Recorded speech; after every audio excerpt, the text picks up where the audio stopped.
Hello, ladies and gentlemen. Welcome back to the Minnoxide podcast. I'm your host, Harris, a.k.a. Minnoxide, man of many automotive aspirations. And today we are missing Dan from Gun & Garage. This is my first solo episode in I want to say 40 episodes, almost 40 on the nuts. So it's been a while. But you've been gone for longer. You never even got to chat with Dan. I didn't. I'm a little sad that he's not here because I felt like it would have been a good dynamic. Probably the two most opposite people on the spectrum, but I think you guys would be pretty damn close. Oh, 100%. You think so? Yeah. He's a Ford guy. I'm a Honda guy. Okay, minus that part, but that's what I'm more directly speaking about. Yeah. 4-cylinder versus V8. The age-old rivalry. Yeah, I think it'd be a good thing to introduce you though, because the last time you were on was episode 40, 53 episodes ago, and at the time you were the most frequent guest we had. So things have changed. Things have changed. You are in a much newer location. You're no longer at MAP, which has since moved and ditched us out of Minnesota, which is a good way of putting it. Not to interrupt you, but you haven't even introduced who I am. That's a good point. Kyle Larkin, which we're going to get into because that's Lurk Tuning. There you go. Well, yeah. You're making a segue here. Yeah, we're making a segue. And now you're at JWP Automotive here in St. Paul, which, by the way, there's not a single shop in the cities. Somebody's welcome to prove me wrong. But this gives me Fast and Furious vibes. You know what I mean? Like the inside of the shop or just like in general? The I think atmosphere? In general. Yeah. The atmosphere. Yeah, I think you're right. Because, it's like a whole plethora of cars, mostly JDM cars, and it's all kind of in one space. And obviously there's like parts and stuff all kind of hung out. It kind of does. There is some of that reminiscent vibe of like the first, Fast and Furious when they're building the Supra and they lay everything out, which is not how anyone actually builds cars. So I can kind of see how you would make that I don't know correlation. If I was getting at that, but there's a lot of love that went into making the shop look the way it was, or the way it is, right? Compared to the other location, which, this is a big jump, especially in space and all that. But you're primarily, if we go back in time, you're primarily a Honda guy? Yeah, it's tough for me to say that, seeing as I think in the past 3 years, I've driven my car all of 200 miles. I guess I've kind of focused more of my time on other people's cars, but my background, primarily, so I've been doing this 10 years now, and I started with Hondas, and a majority of my time working on cars was on Hondas. So I guess you could call me a Honda guy at my heart. But in all reality, I'm not too brand loyal.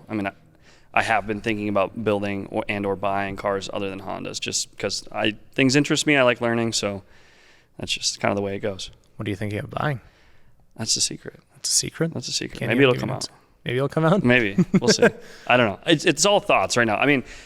I haven't daily driven a Honda in 4 years. I've been driving BMWs, so F80 is high up on my list as a car to purchase. Oh, wow. Soon. Oh, that's different. Yeah.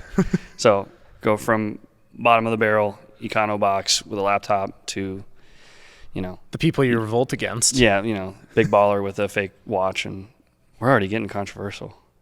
No, everything you said is accurate. That's true. You get a deal. Fourth or fifth owner F80 M3 owners. Come on, pitch. Jump in. Tell me you don't got a fake watch. I'm fake watch, maybe some fake Jordans. You never know. Just fake everything. Fake Gucci. I am amassing an Air Force One collection, so that checks out. Then it checks out. I think my wife's been decking me out with Air Force Ones and Lululemon shorts, so I think I'll be able to Lululemon. fit. Is that what those are? Yeah, I think I have those exact ones. Yeah. They're incredibly comfortable. I know people always are like, "Oh, you're walking." Okay, we were getting away from time. Dude, I told you this is how this is gonna go. All right, back to the shop. Yeah. So you started at JWP when? Because that's when you transitioned over here. He sought you out. What exactly? How did this? happen? I guess. Yeah. Well, I guess we'll kind of go over everything. I know you had Charlie, right? And you had Jose and Matt. So you've had a couple of former MA Performance, outlaws, outcasts. We all trickled from somewhere. And so it would have been fall of last year. I don't remember the exact dates. I actually am really bad at keeping track of what month is which. It's one of my quirks. But fall of last year was when I made the transition from MAP to over here. And John and I had effectively zero relationship. We had obviously tons of mutual friends. And I knew who John was. And as expected, John, is a very busy person, shakes a lot of hands, kisses a lot of babies, so wasn't super aware of who I was. Maybe like heard the name in passing. I know like some of my tuning customers had come here for like alignments and stuff like that. Well, reputation's everything, especially in Minnesota or Minneapolis being kind of like the biggest little city, if that makes any sense. Yeah, your name gets around. Yeah. It's a smaller community in comparison to like a lot of the bigger, broader like car communities out there. So John and I didn't really have any kind of a relationship with each other. Like I said, just passing names and stuff like that. And so when I was notified that I was going to be promoted to customer from MA Performance, I was they kind of gave us a good heads up. I think it was either 6 or 8 months, somewhere around there. I think it was probably 6 months.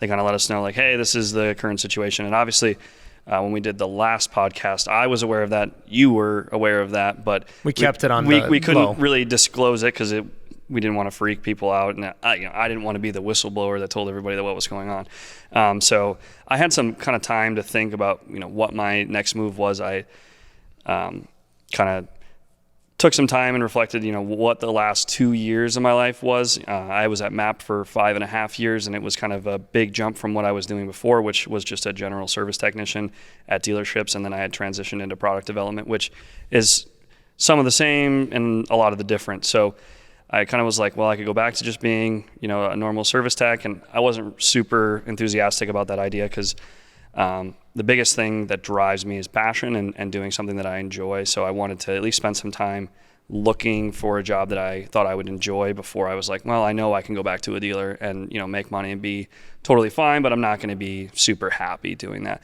So I was fully aware of JWP and everything that went on here. I had never been here. I had, like I said, no relationship with John. So just a simple, I think I reached out to him. I don't know if it was email or Facebook, one or the other. Probably Facebook. I think that's Facebook. how most businesses conducted. I think in it was the car Facebook. Community. I think I sent him a message, and I think I had added him on Facebook like a year prior. Not even. I think it was like right away when they made the announcement to us that we were going to be closing down. I added John on Facebook as this is an avenue. So John was the first person I reached out to when I was looking for a new job, and I just said, hey, I don't know if you're looking to hire anybody. Here's my resume. Here's a little blurb about me and who I am.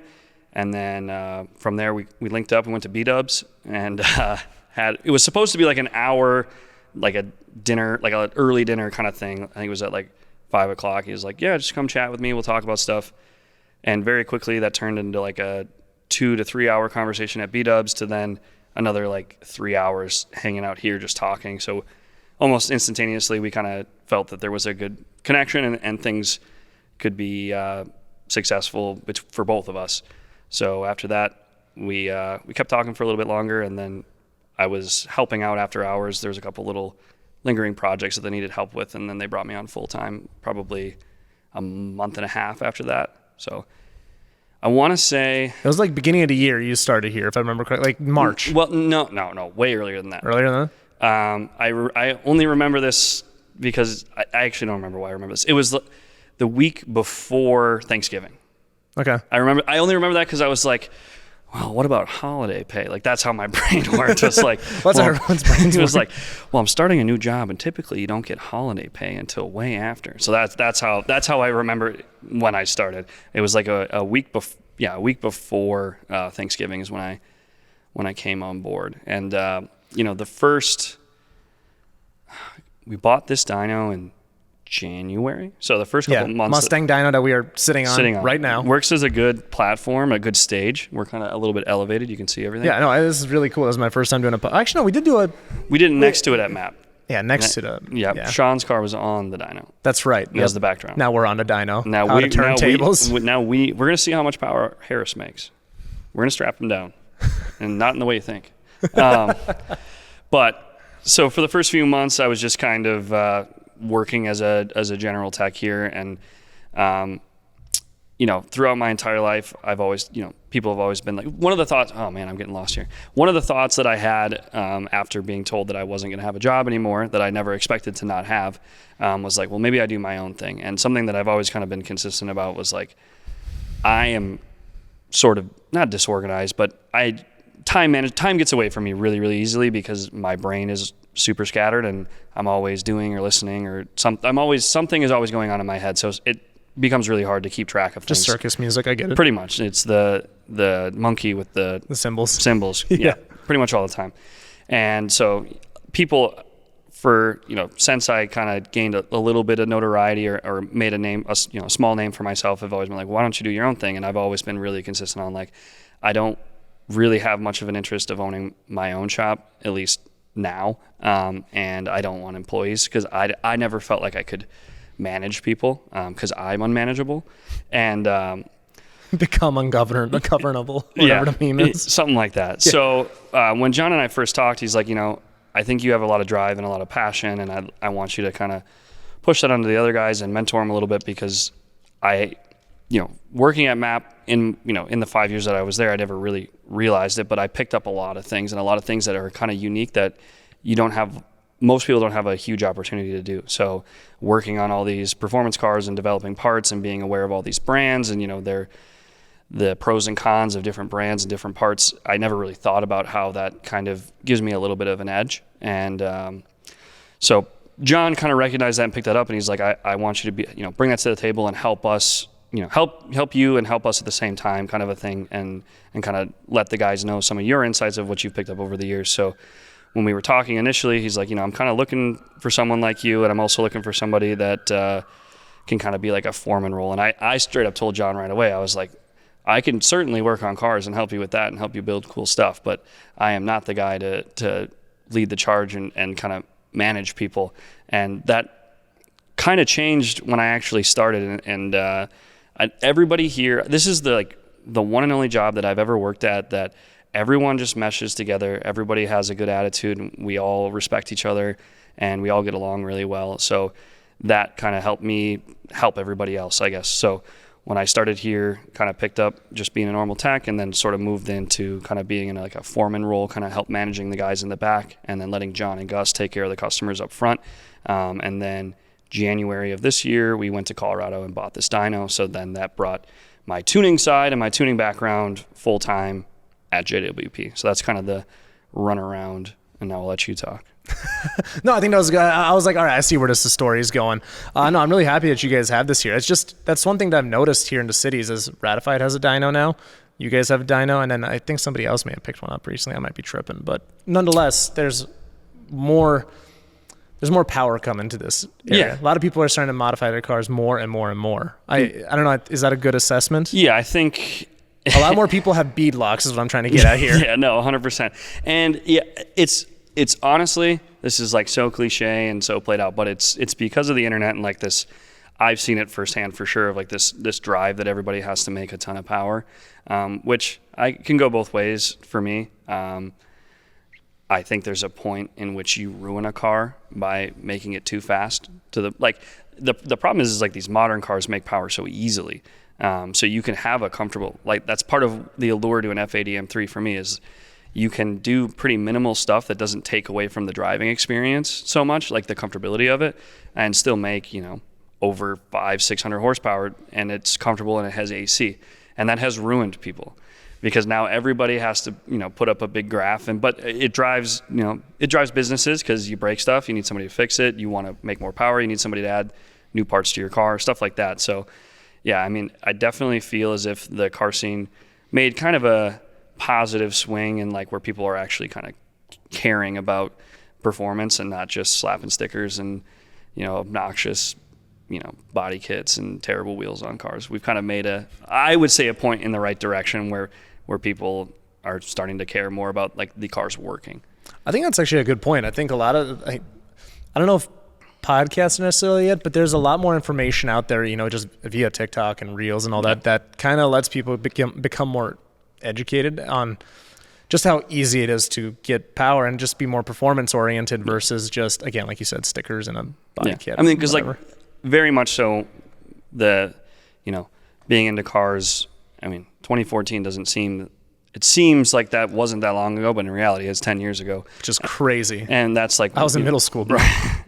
And that was when like 2013, 2014 is when I started getting into cars, and you didn't see, they were out there, right? I mean, it was kind of a, if you know situation, but if you went to a car meet, it was a lot of like, oh, these are discount tire wheels on a mostly otherwise stock car, maybe with like a catback or something on it. That was like, it was crazy to see a car that, was either on bags or it was slammed static, like, and that's talking like show cars, or even like a big turbo car or something like that. It wasn't, I can just walk around any street corner and there's a car that's making over 500 horsepower. It's like, there's a car with halfway decent wheels on it. And we've kind of made this shift. That's a good point. Yeah. Cause like back then, not as many people knew what reps were.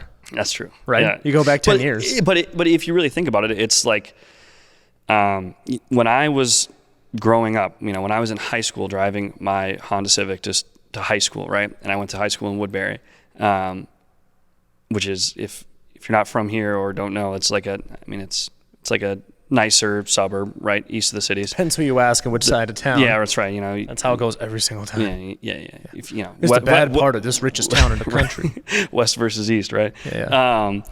But so I went to like a fairly, nice high school driving a shitbox 95 Civic, and nobody was into cars at all. And you just see that and go, that's just some kid in his shitty Honda, right? And I think social media has really kind of flipped that, where now more people care about cars, and like being a car enthusiast is cool again. Like I think it was cool 10 years ago, in 2004, right? It was cool to be into cars. And then it kind of made a shift where it was like, you're a weird guy if you're into cars. And now it's gone on the other direction where like everybody's into cars. It's kind of like a trend there, even for like 2 or 3 years. Like it became people's personality. And then they realized like, oh wait, I actually don't care about this. Right. You saw that a little bit too. Yeah, that was me. I'm just stuck. But yeah, I think social media has kind of like flipped the switch where people are, they care about, how they appear and how their car looks. And like I said, that comes with performance too. Like there's definitely a big motivation for people to like put up a big number just for the sake of putting up a big number. So have you put up big numbers yet? What? Have you put up big numbers yet here? Here? Yeah. Or has nobody come chasing the dragon quite yet? There's been a few guys. Nothing like, a lot of the cars I do are street cars. So, and they're primarily Japanese street cars. So, like a Honda in like the 500 to 700 range is like a perfect, like not too much to where you need like a cage and a helmet every time you drive it, kind of a thing, but not too little where you're bored every time you go drive it. So like a lot of the Hondas end up in that, 500 to 700 range. And obviously I do more than just that here, like these Skylines behind me. Done a couple JZ swapped cars the last couple weeks. So wow, what day was it? Monday or Tuesday, we did a S14 with a 2J in it that made 715 Mustang. So for those, I guess we'll segue a little bit. Before we get too far into the show, I wanted to take a moment to talk about Raise a Hood. If your daily driver is having issues, aka your beater you got off Craigslist, Raise a Hood's telemechanics and AI tools can help you diagnose and solve the issues you may be dealing with for a fraction of the cost. All you have to do is add your car to the Raise a Hood garage to get started. You can provide the AI tool, also known as Gus, with the specifics of the issues you're having, and it'll help you narrow down what the culprit is. It's a great way to bounce ideas off of to figure out what actually might be the problem. You could then select from a variety of solutions to explore the cost and difficulty of doing the repair yourself versus taking it to a shop. If your car doesn't have detailed solutions yet, that's totally fine. Just go ahead and add your car to the garage for free, and that'll let the Raise a Hood team know what to focus on as they continue to develop and grow. If you want to try out Gus or chat with a telemechanic, go to raiseahood.com and add your car to the garage to get started. Use code Minnoxide free for a 1-month free subscription, or Minnoxide 20 to save 20% on a 30-minute call with a telemechanic. Let's get back to the show. Okay, so you've been working on a variety of things then. Right. So how many 2Js have you done? You done quite a bit of 2Js, or is that one of your first ones? Actually, the second car I ever tuned when I started was a 2J swap car. So a guy that I've been telling you to get on here is my good friend Max Odegaard, who's over at Patience. Okay, yes. And I know I should reach out to him actually. Yeah. Sometimes I go through Facebook and you did a Patience episode, right? I did do a Patience episode. Is it out? Yeah, it's out. Okay. Did you not watch it? That was 9 episodes ago, Kyle. I haven't gotten caught up yet. No, you're good. I've been rewatching Breaking Bad. But no, actually, thanks for the reminder. Because sometimes I scroll through my Facebook friends and I'm like, all right, that guy. Yeah. I've been sending you lists of people to hit up, but yeah, they're always like 7,000 miles away though. No, there's one person that doesn't live here. The Okay, rest we'll talk. Anyways, so continue. 2J, Max. Max, he has an Isuzu pickup, and it's entirely tube framed. So essentially, the only thing that's left that's still an Isuzu pickup is the body. So the entire rest of the frame, the floor, everything is all hand fabricated, handmade, and it has it's actually not a 2J, it's a 1J, but same, right? They all make the same noises. But somebody's punching the windshield right now. Somebody's really mad. I even have a hotter take than that about Jay-Z's, so. We're going to forget. You better as well just say it now. RBs sound better than Jay-Z's. Oh, you're the second person on this podcast. Really? Good. Yeah, because if you watched episode 84 with the patience guys. Oh my God. This guy's always got the callback. So Max's truck was the second car that I tuned, the first one being my own. So Max and I, obviously, we worked together at MAP, and his truck was finished and started, and this was after Brian had left MAP, and Brian May. Okay, gotcha. Over at Ratified. The man behind many Beamers. Yes, yeah. And Brian had helped wire. They had exchanged some labor. Like Max built a cage for his E90, and then Brian wired the truck for him and set up the base map and stuff. And Brian was busy with some other stuff because he was in between jobs. So Max was like, "Well, I want to go drifting. Like, do you think you could take a stab at it?" And I was like, "Sure."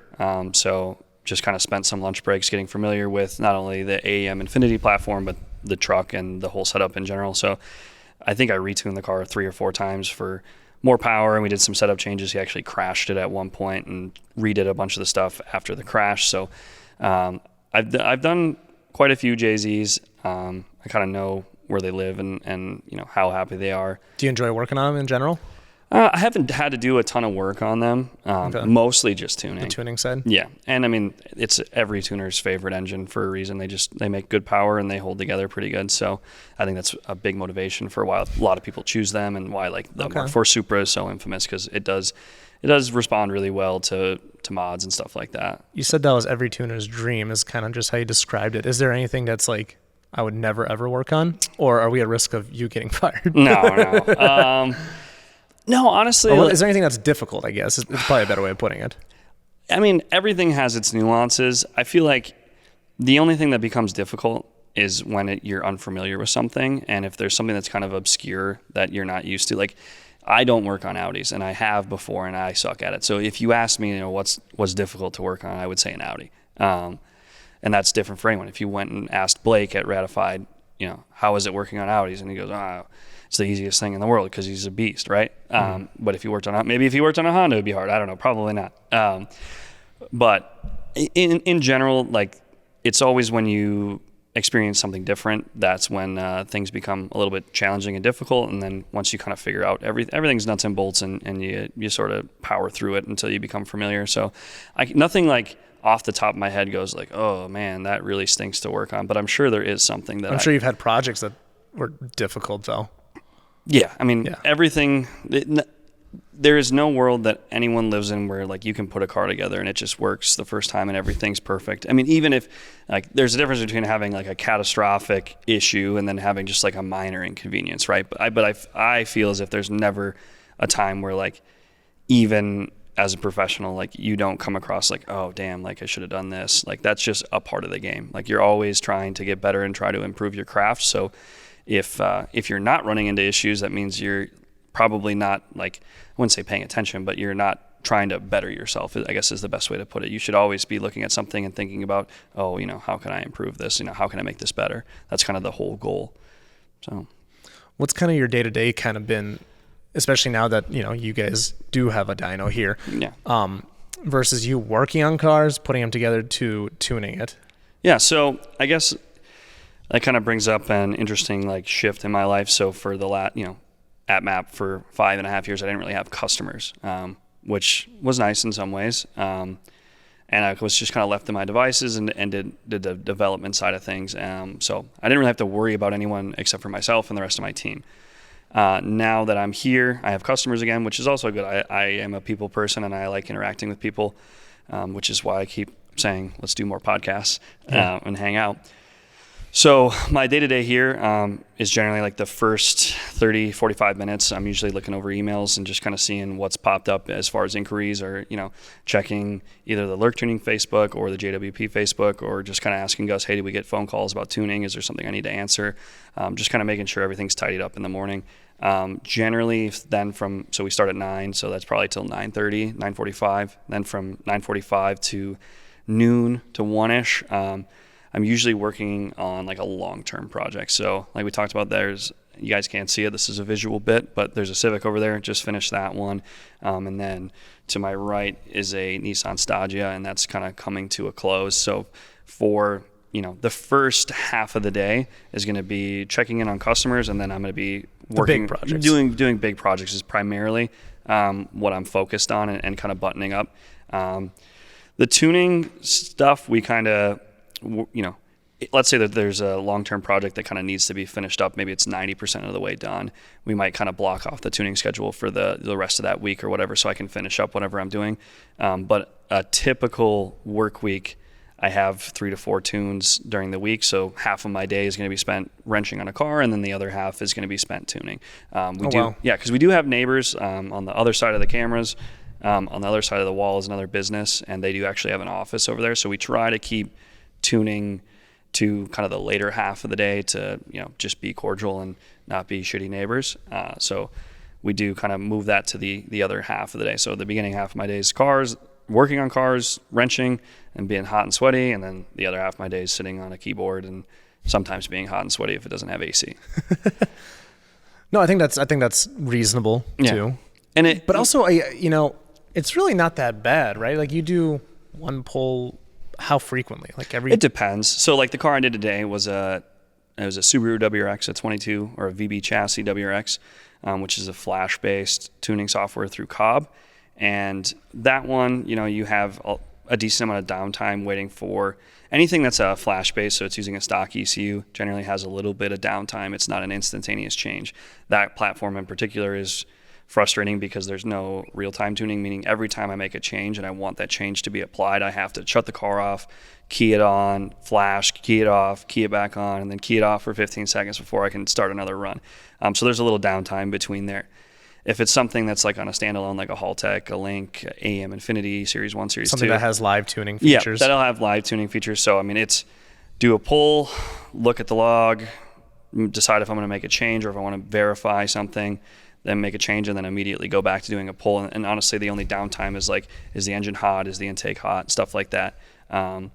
So it really depends on the platform and what car you're doing as to like the frequency.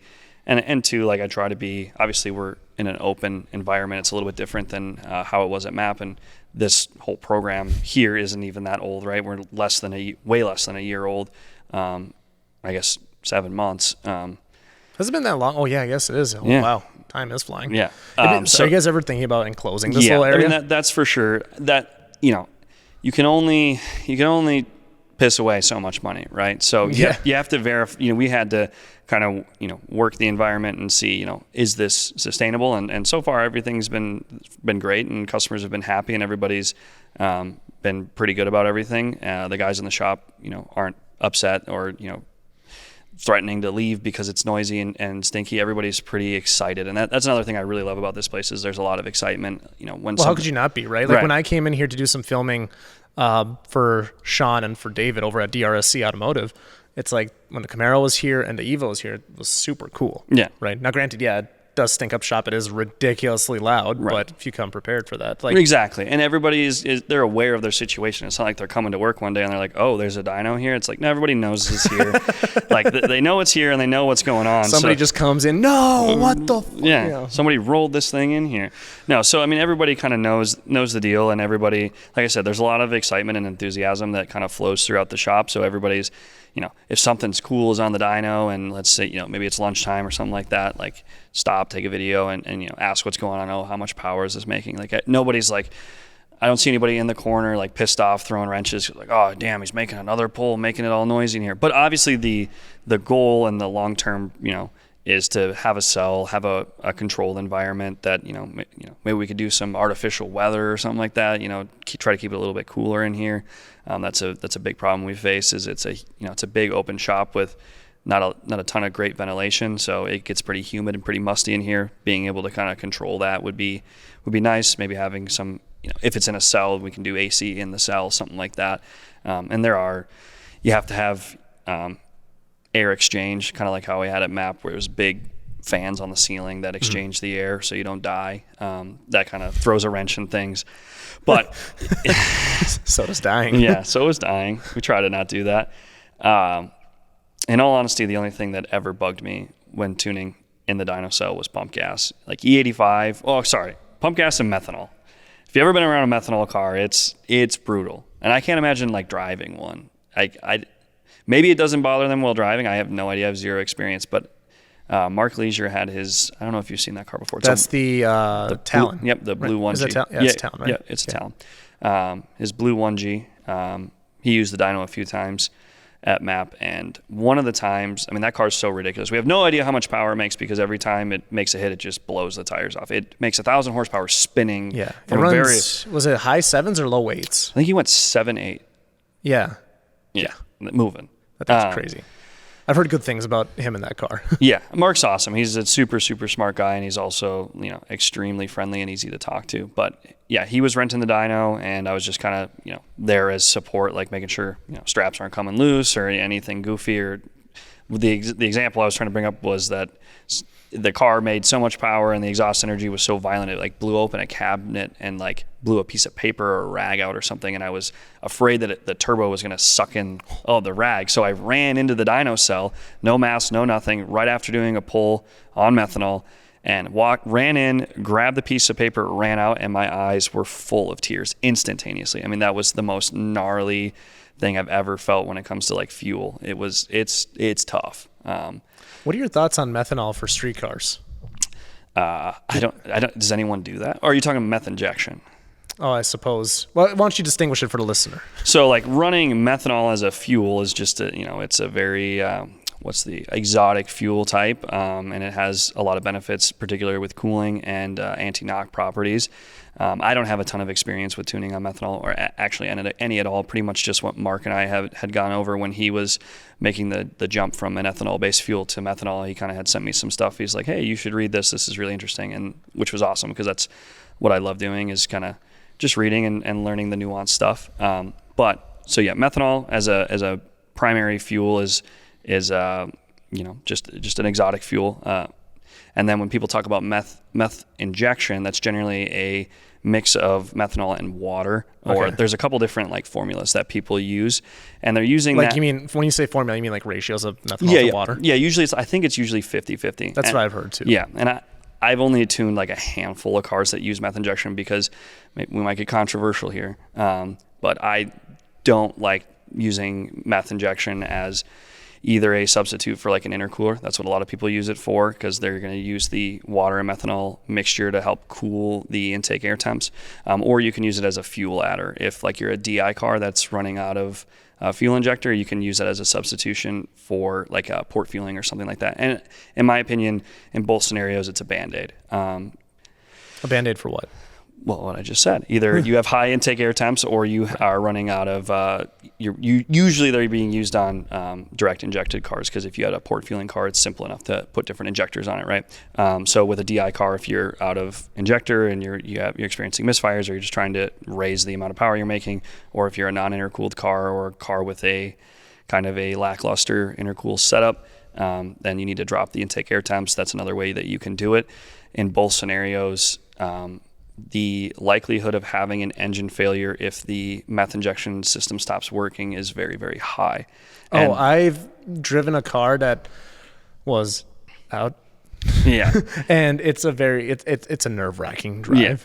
But I knew there was more there. That's why I pressed. You pried a little bit. But I just acting like I'm not listening to you, breaking my heart over here, Kyle.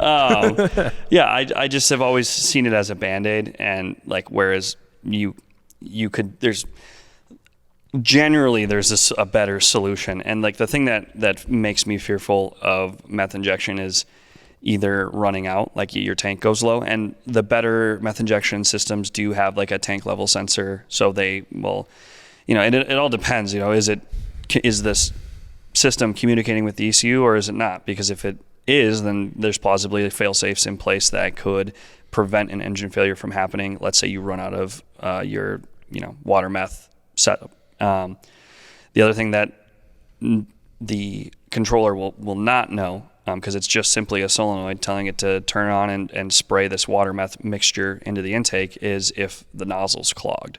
And if that happens, like, it's going to turn on, you're going to hear the pump on, it's going to tell you that it's on. Like the AEM controller is the one that I'm more familiar with, that has like a light when the solenoid actually clicks on and it starts injecting the water meth.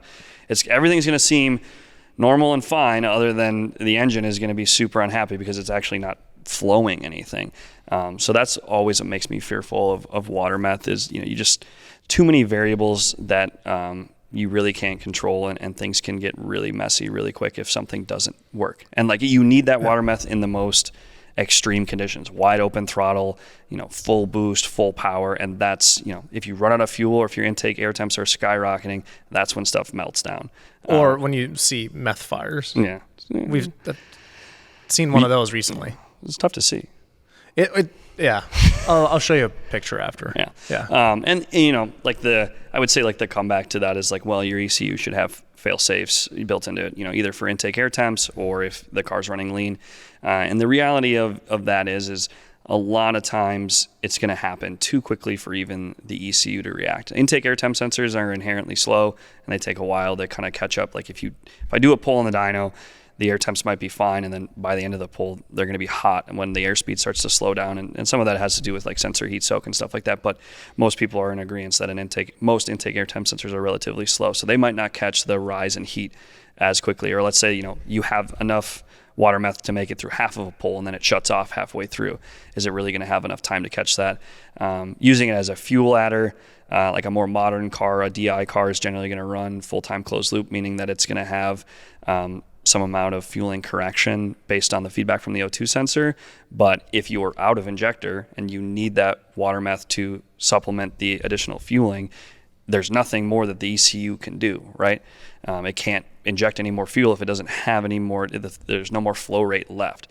So that's kind of the way I look at it, is like, there's got to be a better way. That's generally my, when people ask me like, oh, what do you think about doing water meth? I always say, there's probably a better way. I just, in general, have seen, it just seems complicated, right? For like a regular street car, I mean. Now, granted, if you're using it for racing applications, different story. Yeah, and I think most guys that are using it in a street application. Like a race car, like there's really no excuse for not having an adequate intercooler, right? And there's not really an excuse for not having adequate fueling, because it's a race car. Like, it's not going to have the luxuries of a street car. I would say like some of the FK8 and F05 Type R guys, they use it. I think some of the Volkswagen Audi guys use it.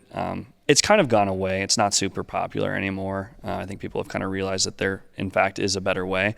But there are still people that are like, should I use this? And it's one of those things, the power of the internet. If you search something on a forum, a lot of that stuff is old tech and old information, and they're going to tell you, oh yeah, I used water meth and it's the best solution. But that post might be from 2010. And if you don't look, then you're going to say, well, this guy said it works, so I'm going to use it. Check valves. Yeah. That was such a fun part of that episode, by the way. Just walk into a PetSmart. Let me grab that off the shelf, man. Yeah. You got to get crafty when you're a car guy. Not everything's going to be readily available to you. Sometimes you just got to. Do you have any instances of getting crafty? Like, have you ever used a Dorito bag for something, or like let's say a Gatorade bottle, or? I mean, for like a coolant overflow, I try to plan ahead whenever possible. I've been stranded on the side of the highway and had to jerry rig something together. That's just part of being a car guy, right? Like, if you don't have a road trip story with your buds about like having to fix something on the side of the road, then... Do you have any fun road trip stories? I think I've already told them. I don't remember if we talked about when I went to Texas. I think we talked about when I went to Texas 2K. Maybe. All right. Well, I went to Texas 2K in 2019. We drove down there with my buddy Josh and Junior and Josh's dad. And we drove his Duramax. Or I don't even think it was a Duramax. I think it was just a regular Silverado. Yeah, it was. It was just a 5.3 run-of-the-mill cat-eye Silverado. Towing Josh's Evo. He has an Evo 8. Makes like somewhere in the 750, maybe even 800 range, depending on how much he cranks the knob. Mm-hmm. We were halfway there. Kansas City? No, what? I don't know. That's about halfway. Yeah. I think we were Kansas City. And I don't remember if there was a noise or if the truck just shut off, or if the power steering went away. And then whoever was driving, I don't remember who was driving at the time, it wasn't me, said, "Oh, we lost a belt. There's no power steering." So then we pulled into like the nearest like exit off the highway and parked in a Jimmy John's and like opened the hood on the truck, and the belt tensioner had completely destroyed itself. It was melted, like the pulley itself had melted, and the belt broke into a million pieces and was all shredded. So then we're like kind of scratching our heads, and we're like, okay, what do we do? And unloaded the Evo, and I think myself and Junior hung out while Josh and his dad drove to like the nearest O'Reilly's that was still open, because that's the beauty of driving a very common truck in the United States, is any parts store is going to have a belt and a serpentine tensioner. So they went and got a belt, and we just pulled out a bag of tools and fixed it on the side of the road while eating a Jimmy John's sandwich, and then on the way we went. But it's just little stuff like that, that just kind of part of being into cars. Even if it's not even your race car that breaks, it's just your tow rig or daily driver. Everybody has, another one would be my buddy Aaron. He had hold on before we get too far ahead. Okay. Now, people like to say I ask good questions on this podcast. All right, let's hear your question. What did you eat at Jimmy John's? I get a turkey tom with cheese and extra lettuce. All right, cut that out, Jamie. No, I'm kidding. Come on, man. No, I'm kidding. Jimmy John's, I like, I don't know. I like to stay a little safe with Jimmy John's. Sometimes I'll get a little crazy at Subway, but otherwise at Jimmy John's, I'm playing it safe. I'm sticking to what I know. Subway is crazy, by the way. Like, they're doing some ridiculous stuff on their menu, and we're getting off topic again. Dude, did you try the big pretzel? It's awesome. Yeah, they got big pretzel now? They have a huge pretzel, but it doesn't come with cheese. It comes with honey mustard. What kind of psychopath decided that? I can't believe. How do you not? Have you ever tried fried cheese with mahogany before? Yeah, it's really good, isn't it? Or like goat cheese with honey. Yeah. That's really, really good. Noted. All right, second story you were getting at. Oh yeah, it's like a fun one. I mean, it's whatever. Just another car breaking down thing. Like my buddy Aaron had a turbo CRX, and I had my turbo Civic, and we were just out cruising around. I think we were on 494 in Bloomington, and common Honda failure. The coil and distributor stopped working, and we were stuck under a bridge, and then I flat towed his CRX with my Civic off the highway. Like stuff like that. Like if you're a car guy, you're always going to have weird stuff like that happening, and it's just part of doing this stuff. You're always going to run into those kind of nuance. I have to just make whatever work kind of a deal. But nothing like patching an oil pan with a pop can or something like that. I've never had to do anything like that. Yeah. So I'm sure there's plenty of people that have.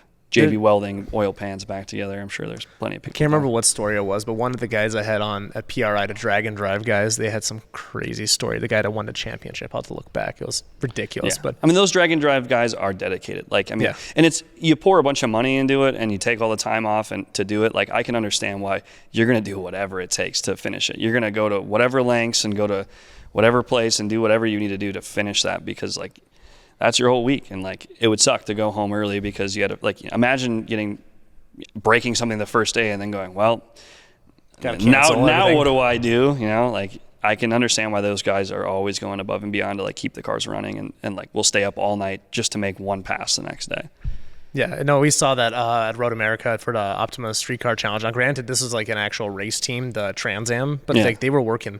The car, I shit you not, was just a bare chassis, at 10 p.m. at night, and they worked through the entire night and reassembled the car. I'm talking every panel was off the car, motor was out, everything. Just ridiculous. What's your ratio of race car to street car in here? I don't know if you touched on that earlier on. Yeah, I did a little bit, but I would say most of my customers are street car based. And I will say that Minnesota still is sort of behind in the sense of import drag racing. Which this last event at the Speed Summit was a step in the right direction. Yeah, I would say that was kind of bringing what we can do into the limelight and showing people that there is a scene for this, and people, I was a sticker sponsor for the event because it was something that meant something to me, right? That's right. And Nate and Carrie have always been good to me. Those guys have been around for a long time, and kind of asked if I wanted to pitch in because they knew that I was enthusiastic about drag racing and the scene and want to help push it. I mean, that's part of what I like about tuning and doing all this, is that I'm able to kind of help people. This is really cringy and cliche, but help people reach their goals and their dreams. That's a really cool part of doing this. And I think we're still kind of behind, at least in terms of comparison to other cities of drag race cars. Like there's just not a ton right now. I think people are starting to move towards that direction, but I think our scene is still definitely primarily dominated with street cars. Like an event like Power Cruise is always packed, and that's mostly filled with, granted, there are cars that make a ton of horsepower, over 1,000 horsepower, that are street driven. I think we've kind of lost the touch of reality between street driven and track driven when it comes to levels of horsepower, because there's definitely cars that make more that drive on the street regularly than they do the cars that are on the drag strip. What a street car is able to do is ridiculous. So Sean just picked up his G80 M3. He actually took me for a ride in it yesterday, my former co-host. Yeah. And he put on the Nitto, the 555 R2s. I think that's what they go. Yeah. Yeah. Yeah, that's so, yeah. So that car is rear wheel, right? So it doesn't have DX drive. So if he needs a good tire. Yeah. And it's ridiculous. That car, as some people saw on the Minnesota performance page, made high 800s. Okay, I actually was curious. I'm glad you said that, because I was curious what I saw. I stopped at Minnesota Performance. It's okay. The name changes with the season. Yeah, it's fine. I was there for. I stopped by Carrie's shop, Upscale Designs, which is right next door. Yes, and I was going to ask. Yeah, continue. Yeah, and Sam was at the shop, and this was before the Speed Summit. But I think this is a different time I saw Sean's car there. At some point, I saw Sean's car there, and I was curious what it ended up making. So that's cool that it made high 8s, you said? Yes. Cool. Yep. And I really hope that he can come on and tell the story of what happened recently. Yeah, don't take that away from him. I'm not going to take it away from him because I don't want to put him anywhere. All right, fair enough. You can tell me off the record. But what I was getting at is, that is a car that's like, it's for Power Cruise. But granted, Sean's one of those people that he will drag it. He'll do everything, right? Because you have some people that are street only or track only. Yeah. And it's kind of interesting that she's saying that is, we're trying to build that track scene. Is that kind of what you're getting at? I mean, I'd love to see it, but I do think, like me personally, I don't drive, and my car's not even like a race car or anything crazy. It's a 500 horsepower Honda Civic. Like, it is nothing that's crazy. It's by no means breaking any boundaries or doing anything. It's not even impressive. But I just don't drive it because it's not comfortable. It should be your future t-shirt. Not even impressive. Yeah. It's just, I mean, it's just a fuck around car. There's nothing, like, it's fun to go cruise on the street, and like maybe you'll beat up on some unsuspecting other enthusiast on the road, but it's not breaking any records or anything. But at the same time, like, it's a 500 horsepower Honda Civic. It has stiff suspension. It has solid motor mounts. It's not comfortable to drive. It sucks to drive. That's why I don't drive it every day.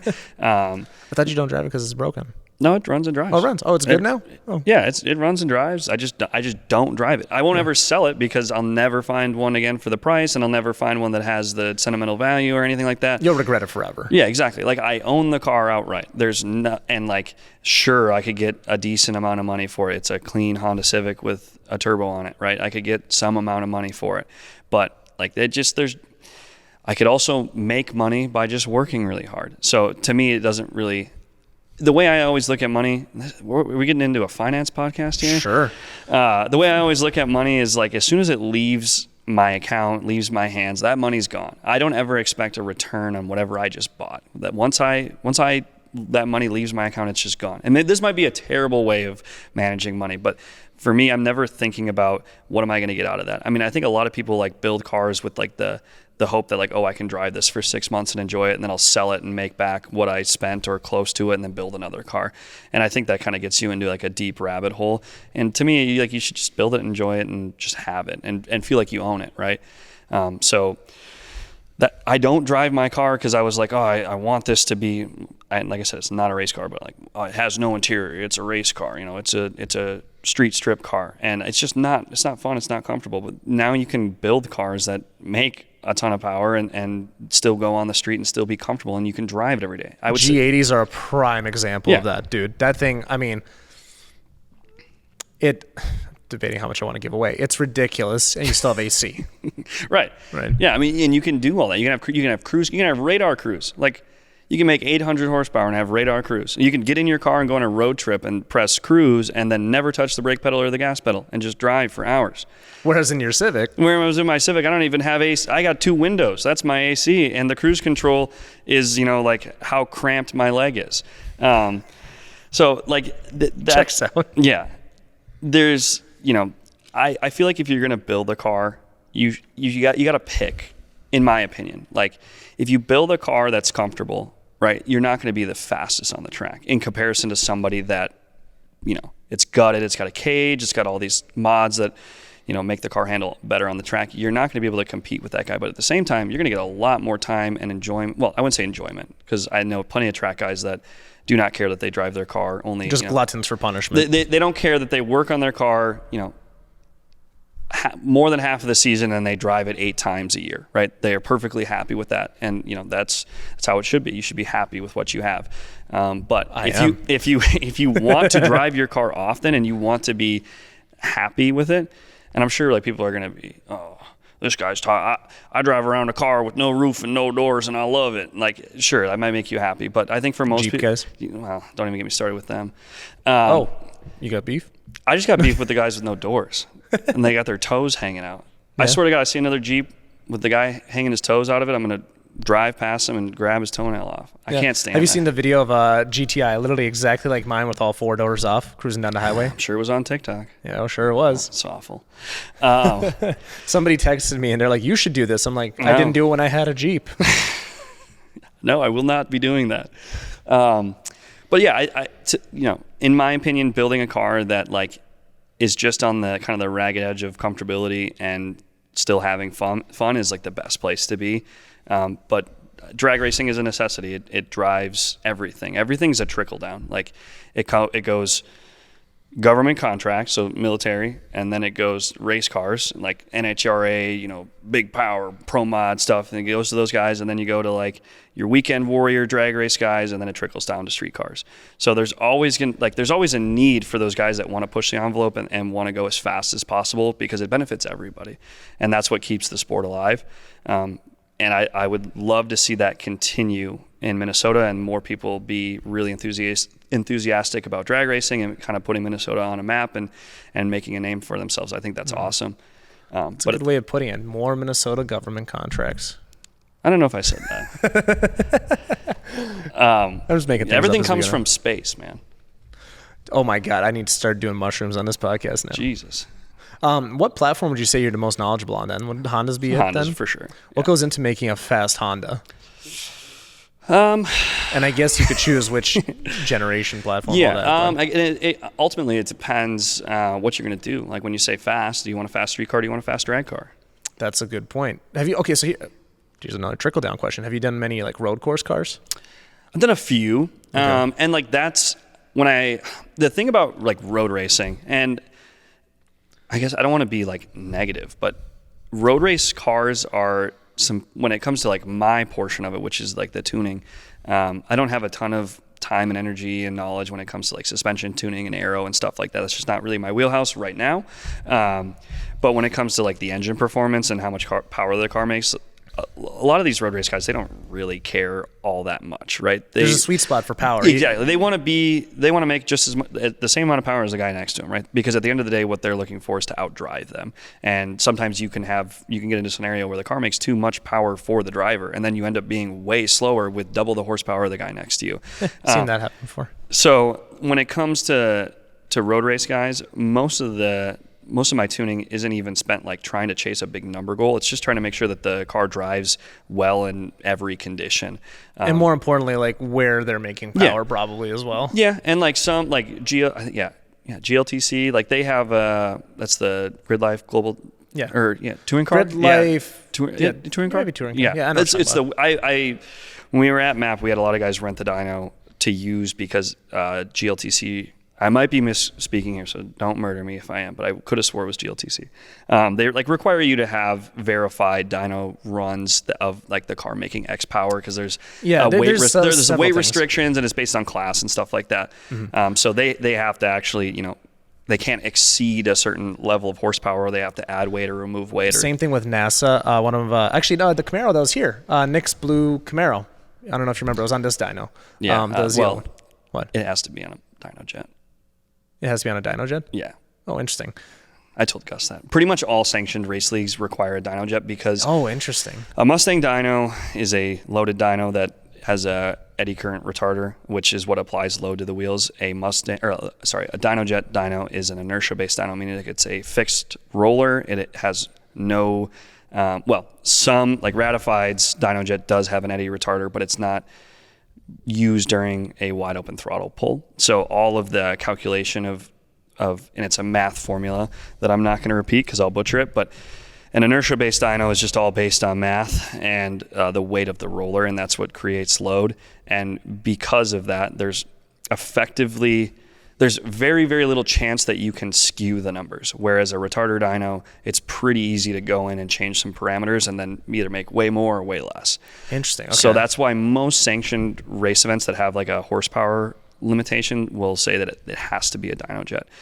And they will tell you it needs to be in a certain correction factor and all this other stuff. Pretty much as far as I'm aware, because I've never tried to do this, maybe there is a way to do it, and I'm just not privy to it, but as far as I'm aware, really the only way you could skew the reading on a DynoJet dyno is by like taking the weather station little dongle thing, which is just basically measures, the air temp, the humidity, all that, and you like put that, let's say you put it in like a really hot environment, so the dyno thinks that like the room is like super overly heat soaked, so it's going to add a positive power correction. Then so it makes more. It's telling.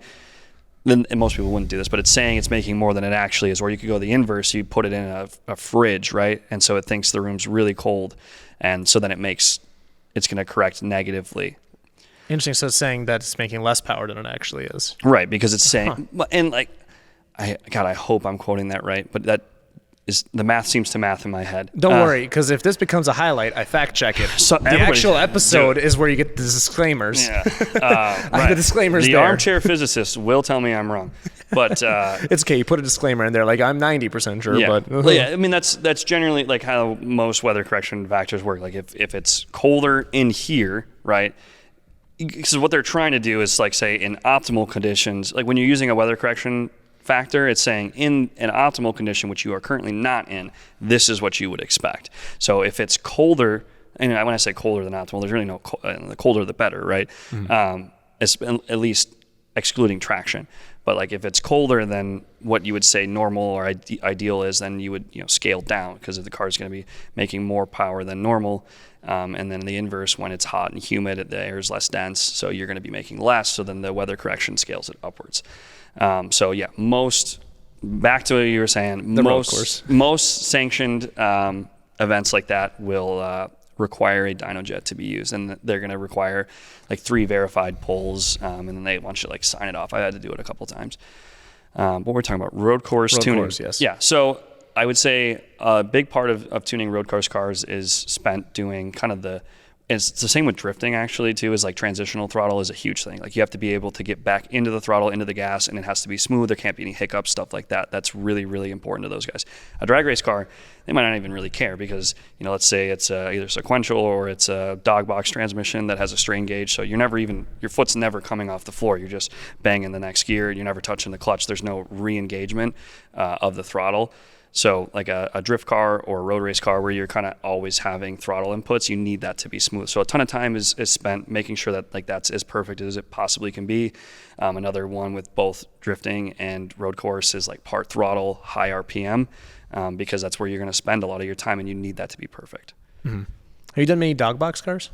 I've done a few. I mean, there's not really anything inherently different about them. It's just noisy. That's really it. I mean, you have to shift it a little bit harder, but there's not like any like, oh, you got to do this differently. Like the only transmission that's ever terrified me was Matt Cornia's Turbo 400, and that's because he had just finished the car and just wanted to make a couple pulls in the dyno and do a little bit of tuning. And like the night before we were supposed to do it, I watched some Facebook video on Sloppy Mechanics of somebody like doing a pull and the engine shutting off and then the center of the transmission exploding and going through the floor. And I'm like, oh, that's like a thing that happens like kind of semi-regularly if you mess something up. Like that's kind of terrifying that like my legs could just be severed from the rest of my body. Yeah, I guess I'm not super privy to it. I'm not a Turbo 400 guy, but my understanding, like there is some, like you're not supposed to 1-2 shift when they're spinning, I think is one of them. And then like second gear, like if the engine shuts off, the input shaft and some other shaft does some crazy physics and then explodes. So yeah, I was terrified. That's the only time I've ever been terrified of a transmission, was doing a turbo 400 car.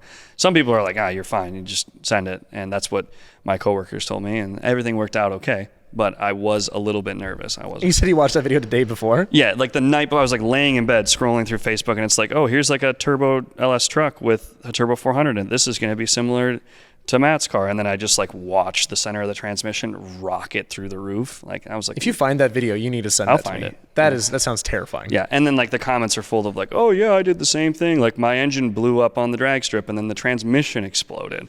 Yeah, it has something to do with automatic transmission. People that do auto trans are wizards. Even like a simple one like a turbo 400 there's still so much stuff going on. Fluids going everywhere and applying clutches and de-applying clutches. It's a lot of wizardry versus us manual guys. It's like, yes, one gear and then the next, sliding a collar. It's real easy. But you're still tuning autos, right? Yeah. Here and there. It's not super popular. And I would say the biggest platform that I'm tuning that I'm seeing like a lot of auto transmissions is Nissans. So like a lot of G35s and G37s. Another funny thing, we'll get to in a second. But yeah, those cars, I see a lot of autos, and there's not like a ton of tuning that goes into them through the engine management software. It's essentially just telling the transmission controller how much additional power is being made in the engine, so that way it can apply line pressure appropriately. Too much, too little is going to cause issues. So I don't do like a ton of manual transmission tuning, like a turbo. You mean auto? Auto. Yeah, it's getting towards that part of the day. I worked all day, but like a turbo 400. That's going to be like a manual valve body, and like there's not really any effective tuning on the laptop. Like there's no computer telling it what to do. Like a 4L60 or a 4L80, they have. And there's some level of control there. Like you can mess with the line pressure and tell it when to shift and when not to shift. But like the real fast ones, like that are on a turbo 400, and I think a Power Glide too, are mostly like a manual valve body. There's stuff that goes into like lockup converters and like dump valves and stuff like that. Nothing that I've ever experienced. That's, like I said, 9 times out of 10, that's primarily on a domestic car, which I don't do a ton of. So I'm not the guy to tell you how to tune your auto transmission. Most, if not all, of my clients are on a manual transmission, excluding like a few ones here and there. And then, like I said, the Nissan Infiniti guys, I see quite a few of those. And they seem to work okay. And the tuning side of it seems to go fairly as expected. Somebody once told me like 70% of tuning is just diagnosing whatever's fucked up on the car, and then the other 30% is actually doing the tuning. And it's sounds like something one of our friends would say. Yeah, it's the famous like last words of anybody is like, oh, it just needs a tune. Like a car will run on a pretty shitty tune and make it back and forth. If it really doesn't run, it's generally a mechanical thing. I'm going to say generally, it's not all the time, but you would be surprised like the level of incorrect calibration, and a car will still run halfway decent, or not even. Well, I shouldn't say halfway decent. It will run. I guess that would be the better, more acceptable. So what I'm hearing is the Facebook Marketplace, the classic. It just needs a tune. Sometimes that's correct though. Like sometimes like a few of the cars in here, people bought and then they brought to us and they said, I bought this car, I didn't do any of the work. It doesn't run very well. The person that I bought it from said that they just finished it and it needed to be tuned. Like a car on a standalone ECU is going to not run very well if it doesn't have a well-configured base map. Like that's just how it is. I would say the newer, more modern, like you can throw a downpipe and an intake on a new BMW and it's gonna run it'll figure it out. It'll figure it out. It'll be fine. But like a car on a standalone it needs to be configured correctly is either not going to start or not run at all unless it's configured correctly. And that is like the case of like, oh, maybe it does just need a tune. But like if your 335 with downpipes and dual cone inlets just needs a tune, I'm going to call bullshit on that. Yeah? Yeah. Now, if it's a big turbo car and it's all, then it might just need a tune. But a lot, like I said, a lot of times there's mechanical, hardware issues that are present on the car, and that's a bigger factor as to why it runs like shit, and it's not actually the tune.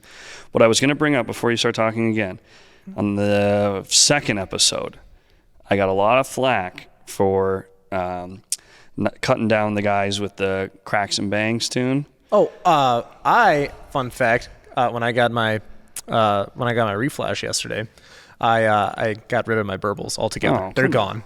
Come like on, gone. So, Because I basically had a quiet mode and a obnoxious mode. yeah, And I was just like, I don't need the obnoxious mode anymore. because you left it in that all the time. Depends. Like if I go on a cruise, like for example, I was going with Dan and the other Mustang guy after our last podcast, and I was like, pop, pop, pop, pop, pop, pop, pop, pop. I had to. Yeah, you have to. I had to. I'm like, you can't do this, Mustang guys. Now that I tune a lot of Nissans and Infinities, that's a large part of my day is the cracks and bangs in it. So you're a big cracks and bangs guy? Burbleton I guy? don't want people to know that, but So you've heard it here. Kyle will do Burble tunes. As crazy as you want them. as crazy as they can be. As they can be. Yeah. If you come in here and you want a cracks and bangs tune and you still want a cat, Why'd you bring that up? I don't know, because I thought you would think it was funny because I was so adamant that it was the worst thing in the world, and I don't necessarily love it, but it does like kind of make me giggle a little bit. Like, you know, I kind of get a little enjoyment out of it. So I haven't completely switched sides. Let's say yeah, that. I'm partial to it. But I a flame map, for example, or whatever, flame tune, not exactly good for your turbos, right? That's that's obvious. Yeah. Same thing applies for Burble tunes. Mm-hmm. But is it really that bad? Yeah, I mean, well, here's the thing. Like, when if you're a car guy and you're modifying a car, you can throw every expectation of reliability and, like, I don't care what anyone says. I'll be pretty firm on that. No modified car is going to, and God, I just keep thinking about the reels that are going to come out of this. But no modified car out there is going to last as long as a OEM factory car that's been maintained perfectly its entire life, right? If you modify your car, it might be 100,000 miles, but you will experience an engine failure or a large part failure at some point in your ownership and while driving it. That's just going to happen because you're pushing the engine well past what it was ever designed to do. So things are going to break even with nice internals. Even an overbuilt engine can break. It just happens. It's just the nature of it. You just that's just something you have to live with. So yes, is it harder on like two-step or anti-lag? That's all extremely hard on your engine. It's extremely hard on the turbos. But nobody really says oh, you shouldn't be hitting the two-step because it's a necessity, right? If you want to go fast, you want rolling anti-lag for the street, or you want launch anti-lag for the drag strip, you're gonna use it, right? And everybody kind of just accepts that, and we accept that there's going to be accelerated wear on all the parts that are involved in that process. Yeah, this is all obvious. But I'm talking about Burble tunes. Yeah, I mean, that's what I'm getting at. It's the same thing. Like, if you want to be obnoxious and make a bunch of noise, you're creating an explosion inside of your exhaust housing, and so that's going to wear things out. They're going to have massive pressure spikes and pressure waves going on in there. That's going to break things eventually. Right, so it's a choice thing at the end of the day. Exactly. Right? Yeah, it's like you're choosing you have to accept that. That's why I said, if you come in and you want a cracks and bangs tune on your G37, but you have stock cats in it, if you have stock cats, I probably just won't do it because it's just not going to sound, well, it's not like it sounds great anyways, but it's going to be really muffled and you will be disappointed. But it'll blow the cats out. That's just a fact. Even if you had high flow cats, eventually that's going to degrade the cats and then cause them to clog or blow out. So, you just kind of have to, and same thing with the valves, you can create, micro explosions and pressure waves that, hit the exhaust valves and start to break things that way. And that it's a choice at the end of the day. You are choosing to have a laugh, I guess, as my British friends would say. Yeah. Versus the longevity of your vehicle. Fucking laugh, mate. Yeah. We're gonna have, me and my lads are gonna have a bit of a laugh. We got the Burble tune.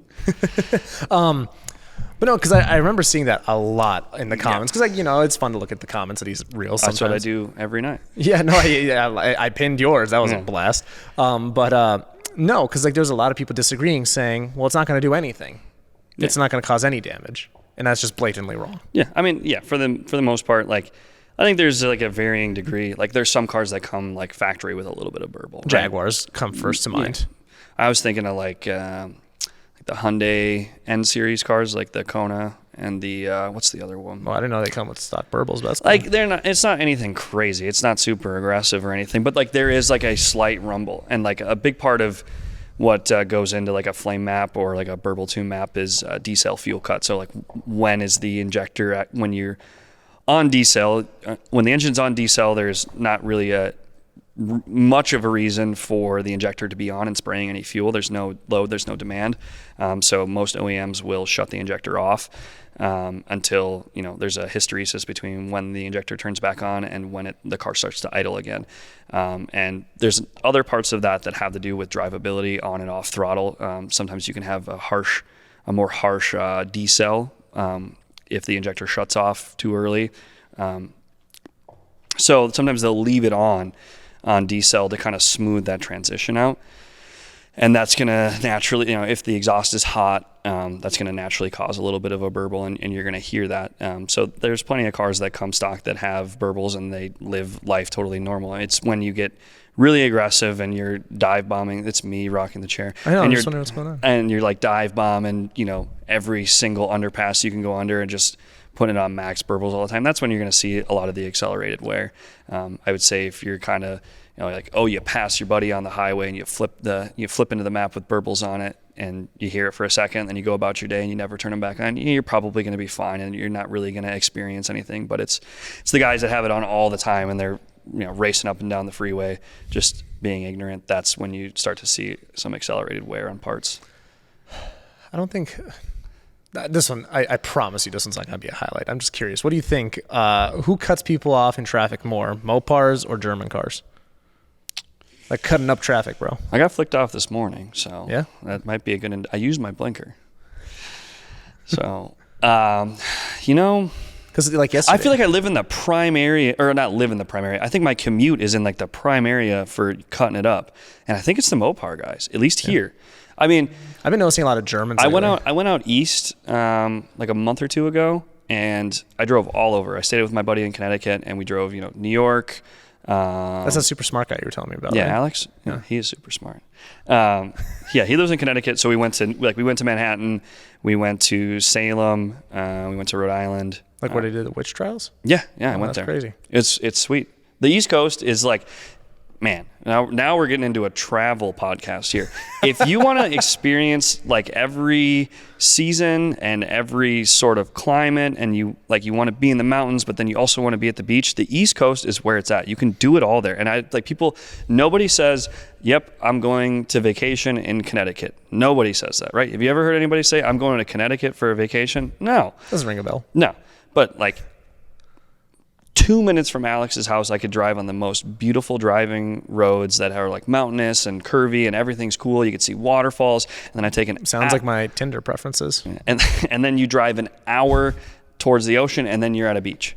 It doesn't get much better than that. So being on the East Coast, I felt like I was going to see a lot more BMWs and Mercedes and Audis cutting it up, but I really didn't experience it all that much, even like going into Manhattan where you would think there's like a plethora of it. So maybe I just somehow avoided all of that. But at least in Minnesota, driving on 94 every day, it's for sure the Mopar dudes cutting it up and just flossing.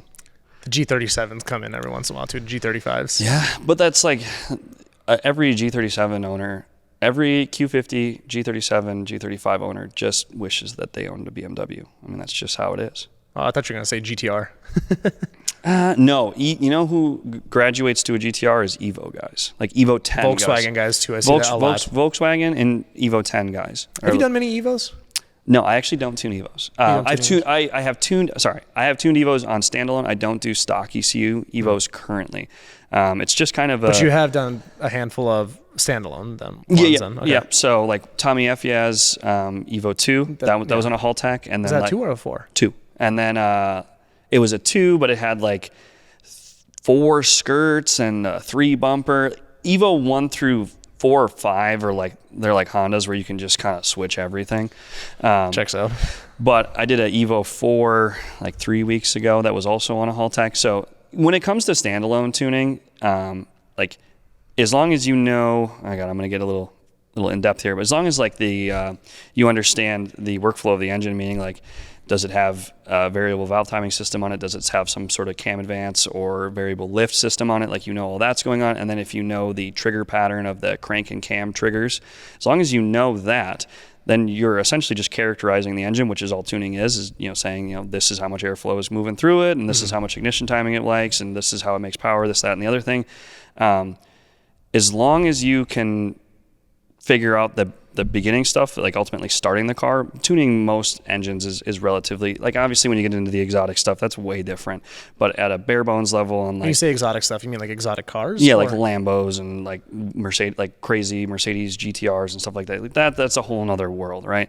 You gotta have a lot of time and knowledge under your belt to really get into that market. Like, even like people are like, well, have you ever tuned a Motec? I was like, no. Like Would you ever take a crack at it? Sure, if it was a friend, right? If it was like somebody like, just try this. But like the level, when you get into that really high end stuff, the level of support and the level of detail that you have to have, and like these people are paying so much money, they expect everything to Typically somebody on Motec is on $100,000 exactly build. like the stakes are extremely high. So like that, in a fair number of years, I'd love to be at that level, but right now I think I'm perfectly comfortable where I can, somebody can bring me a car and I can give them, what they are looking for and give them a great experience at the end of the day. I certainly know my limits, I guess is what I'm trying to say there. Do you have a favorite standalone? I'm pretty open. Oh, are you? Yeah, I am sort of leaning, like I recommend most people a Haltech. Why is that? It's very user friendly. So let's say you come to me and you get a tune, your car runs great, everything's fine, but you want to change the idle, right? You want it to idle a little bit higher. Like, for you to open the laptop up and be able to change the idle speed, it's fairly intuitive. I could walk almost anybody through how to go in and change something in a Haltech, or even like simpler than that. Like, when you tuned it, it didn't have a IC7 dash, which is like their digital display. But now I bought one, and I need to configure that and add that. Opening the software and connecting to everything is extremely intuitive and user friendly. It looks really, because I was looking over Sean's shoulder when he was tuning the Camaro, and a little bit when he was doing the Evo, because I think that was Haltech as well. But when I was like, they literally did, like, they took out the old Holly harness in one day and put all the Haltech stuff in one day and got it just works. running. Yeah. And I was looking over his shoulder, and I was like, this seems, I mean, granted, he knows what he's doing. Right. Like, I'm not like, he's I the can do Haltech this. Guy. Yeah. Obviously, like, he's the Haltech guy around here.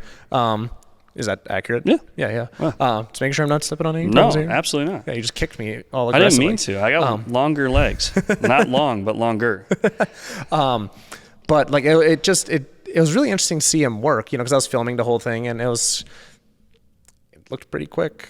Yeah, I mean, obviously he's super familiar with it. Right, he could just crack it open, but but he could have taught me, is what I'm saying. But that's like the beauty of it. And like on the domestic side, a lot of people like Holly is extremely popular for anything that's LS based, and a part of that is like a lot of these guys that ode to sloppy mechanics is like all these guys, like the whole like idea is like doing as much of it as you can yourself. So, really shitty fab work. I shouldn't say shitty, I'm being rude, but like very homebrew fab work, and like a swap into like a not great car, and then like having a Holly ECU, which again is another one that's fairly simple, fairly intuitive to like get up and going.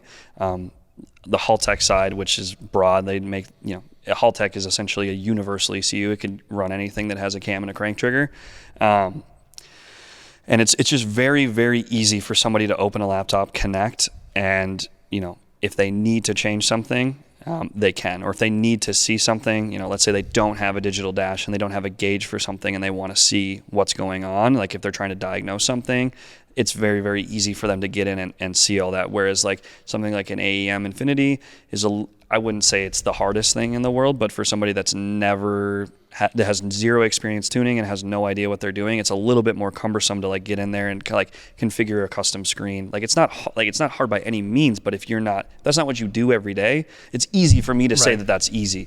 But somebody that isn't familiar, they might have a tougher time. And I feel like the Haltech really is the best when it comes to like making it very simplistic for people to make changes or view things or just honestly just run the device itself. It's really, really easy. So that's what I'm like leaning towards. There's nuances with it that I don't love. I would say like if I'm looking at a data log, AEM in my opinion has the best out of software, meaning like their tuning software generally has a built-in data logger that is what you would use while you're like physically tuning the car. But if somebody sends me a data log and says, hey, look at this, AEM is my like top dog for like comparing logs and viewing, it just works very, very well. Haltech, I think, is a little bit more clunky. Ironically, I use Megalog Viewer a lot now, when I didn't used to in the past, and I used to like EU Tuner Studios and Megalog Viewer. Like this is so old, and like just kind of have turn my cheek the other way. But I actually use it all the time now, and I really, really like it because it actually is super, super easy to use and super intuitive. But for the most part, I think Haltech is definitely killing it in the sense of like making it really, really easy for people to be successful with their projects. Link and AEM, well, the other problem is I used to be like an AEM stan, and I loved everything AEM, and I've kind of strayed away from that, and there's plenty of things that I really dislike about the AEM Infinity software and the ECU architecture itself, but I can't even really bitch about it anymore because I can't tell people to not buy it or to buy it because they discontinued it all. So AEM has made a switch that they no longer, as far as I'm aware, you cannot buy a new AEM combustion engine controller anymore. Everything is EV swapped based. So it's meant for like a Tesla motor conversion. It's all controllers for electric motors. They still make, wideband O2 sensors and gauges and dashes and a whole plethora of stuff that are meant for internal combustion engines. But I believe the Infinity series is completely discontinued now. So your big two that are pretty hot in the import world, at least, is like Link and Haltech. And Link is good too. I really like it. It works really, really well. It's not, like I said, it's not as easy to navigate for a beginner as Haltech, but it does work very, very well. And it has a ton of adjustability and configurability. There's some lesser known ones out there that people may or may not have heard of. Max ECU is another like semi-popular one. Mtron. I'm trying to think of like some other ones. Fuel Tech is kind of making its way up the ranks. Their ECU is kind of neat because it includes a screen and an ECU all in one. Like you don't buy another, like a digital dash. Like the ECU is the dash. So that's kind of a cool. That's kind of cool. Yeah, I wouldn't say it's a gimmick, but it's a cool feature that comes along with it, and it doesn't like raise the price point double of like if you were just buying.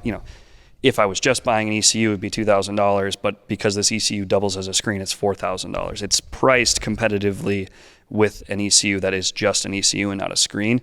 I will say with that, there are some nuances with the Fuel Tech stuff, but a lot of people love it and it works for them. Like that's the biggest takeaway from it. If you can make it work for you and it's fine and it does what you need to do, then it doesn't really matter as long as you have somebody that can support it, which is why I tried to stay universal. It means that sometimes I'm going to have a harder time with things. Like if there's something that's a little bit different or new to me, it's going to take me a little bit longer to figure out than the guy that only tunes a Haltech or only tunes a Link. Right. But I ultimately like haven't really found my place in the world where I'm like, nope, this is just where I want to sit and this is what I like doing. I kind of enjoy, bouncing around. It's fun to me, and I feel like I meet a lot of people and learn a lot of things overall because of it.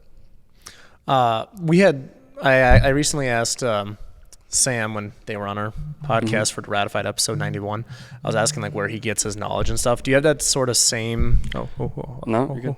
Okay, just making sure. Yeah, all right, go ahead. Make me nervous. I'm like, do you have that same energy of like just wanting to absorb as much information as possible? Yeah, 100%. Like, and even though I work here, I spend a lot of time at other shops, making friends with people because everybody has a story and everybody has something to share and to teach you ultimately. So, I mean, for me, like a typical night for me right after work is, I get home, say hi to the wife and kid, eat dinner, hang out, put my kid to bed, hang out with my wife for a little bit. And then generally from like 9:30 to midnight, 1 o'clock, 2 o'clock, you've experienced the 2 o'clock random messages. That's usually the best time to get a hold of me. That's like spent either I'm gaming. It's one way or the other. It's either I'm gaming or I'm reading or watching or just consuming some kind of information. It's not even always car related. Like I just kind of like consuming information. That's kind of what drives me. So big master chef guy over here. I have been known to cook, cook it up in the kitchen. Where's the fucking lamb sauce? I don't do nothing with lamb sauce or Worcestershire sauce. I like pastas. Big pasta guy. I don't think you're too big of a pasta guy. What was that supposed to be? You look like an average sized pasta guy. That's fucked up, man. But yeah, even though I have kind of like a decent amount of knowledge when it comes to tuning, I have never I've tried to stay as humble as possible and always understand that there's always something more to learn. So I have paid for many subscriptions for various people's like tuning seminars and stuff like that. Anyone in particular? The one that I like the most. So I've done HP Academy, EFI University, and the one that I have been like just kind of, whenever I have some downtime and I want to just consume something, it's called Evans Performance Academy, EPA.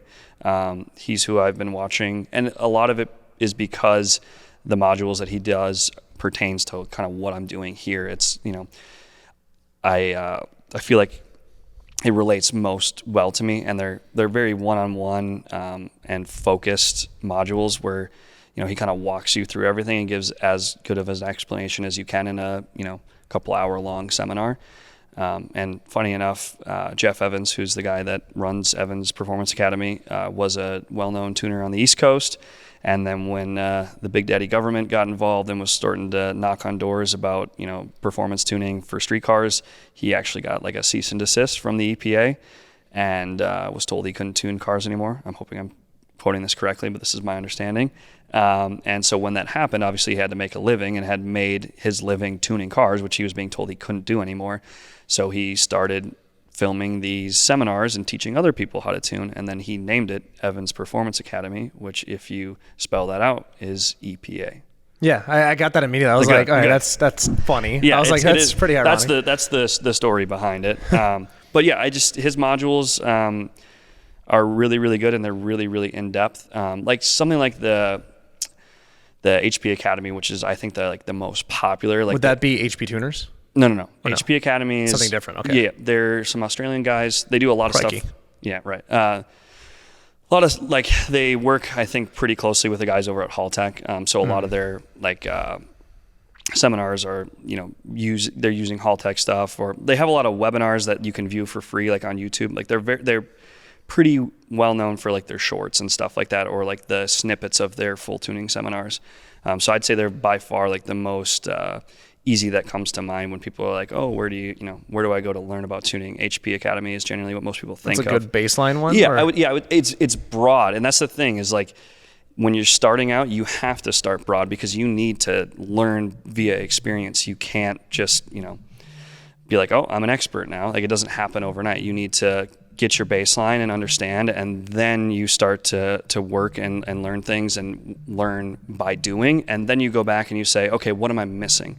What can I improve? How do I make something? This result was good. How do I make it better? Mm-hmm. And that's kind of the stage that I'm in right now, where I'm like, I am doing a job that people are happy with, and I'm having no issues, and everything is fine, and everything is great, and there's no complaints, right? But how do I get to the next step? How do I gain that extra 20 horsepower that's left on the table that I know is there, but I'm just not seeing? Or, how do I make it drive even better? How do I make it start like that? Just those little things. That's what drives you, and that's what gets you to like that upper echelon where you're tuning Motec cars and you're tuning these crazy exotic cars and you're tuning race cars. Like that's kind of the mindset and the mentality that you have to have is kind of tucking your tail between your legs and going, yeah, maybe I am halfway decent at this, but I can always get better. Mm-hmm. I can always learn more. So that's what I've kind of been spending this year doing, is like I made a name for myself. People know me as a guy that tunes cars and knows me as a guy that they can come to for information, but I don't want to just stop there and be complacent and say, well, this is as good as I'm ever going to be, because I know it's not. I know that there's tons of people that know way more than me, and by being around them or consuming media that they put out, that's how I'm going to get better. So I still hang out with all my old mentors, like from MAP and stuff like that, and talk to them, whether it's, Dalen and Charlie when it's coming to like, I've been doing this stuff for JWP's social media for Instagram. So like, leaning on them and kind of working with them with community-based stuff, or if it's talking to Brian at Ratified about tuning, or Shane from DB, all these different people that Where's he at nowadays? Shane? Yeah. He's retired. That's what I thought. Unofficially, like he is and he is, and I shouldn't speak for him.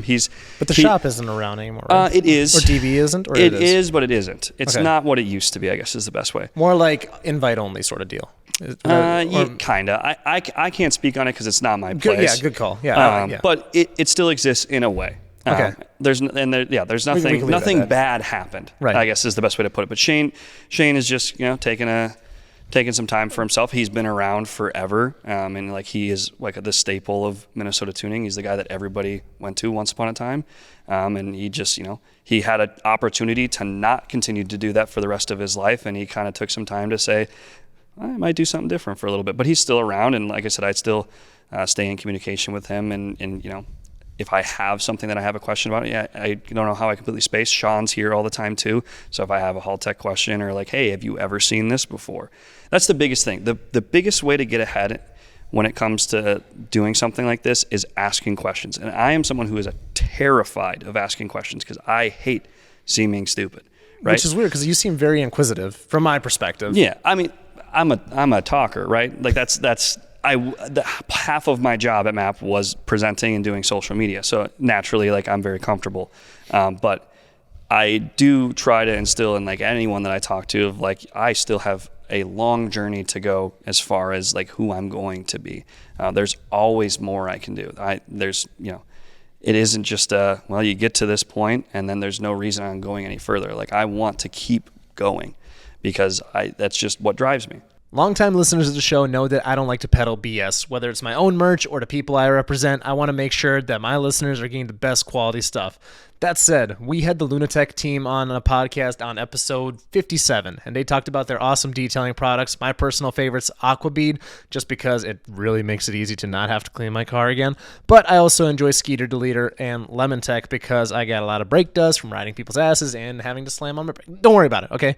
That said, you want to use code Minnoxide, save 15%, give it a shot. I promise you won't be disappointed. And we're back? Sure, we're back-ish. Back-ish. Yeah, that's just for me to... you to blend. So one of the fun things that I've learned producing for other people for the short time that I did, just because I decided to full send it with this. Granted, I wouldn't mind having more clients to do podcasts for. Yeah. I learned how to like mark things, so it's super easy. Like if I thought about getting like a clicker, but I feel like that would make my guests anxious. Like click, like that's kind of like unnatural, and like I can see how that like would kind of. So I thought about that for a little. I did it for like 1 or 2 episodes. I'd be like, and then it just looked awkward. But it's sound cues probably is a little bit of a tough one to use. There's no easy way to go about it. Yeah. So, but yeah, no, this one I was just like, all right, this is an obvious one. Yeah. But anyways, okay, I'm curious. So in the next like year, 2, 3 years, obviously as you continue to grow in your journey, do you kind of have like a checklist of things you'd like to learn, or are you just trying to absorb as much as you can from these academies and seminars you're attending? I would say it's just like consume as much as possible. So like the interesting thing that I've learned. So like I touched on, I feel that I'm comfortable in a position where I can provide a service that is adequate, that is perfectly, worth paying for, right? I guess is like the most blunt way to put it. I keep like trying to be PR friendly, but it is I can deliver something that is perfectly adequate, good, works, and your desired outcome is being reached, right? What I strive to do is to go above and beyond and give you something that you weren't expecting or that you didn't think was possible. That's what drives me, and that's what I'd like to spend the next part of my journey of doing this is refining things and kind of finding what can I do better, and by absorbing information. And I'm sure I've heard the same phrases and the same ideas over and over again, but there's always that eureka moment of like, this, I learned something different that I didn't know about because of this, right? And that's what keeps me coming back and kind of listening to all this stuff. Because it would be very easy for me to go, these guys are talking about the same thing that these guys were talking about, and it's all the same information. Why am I wasting my time hearing this? Like, you always learn something by hearing another person's perspective or just hearing something in general.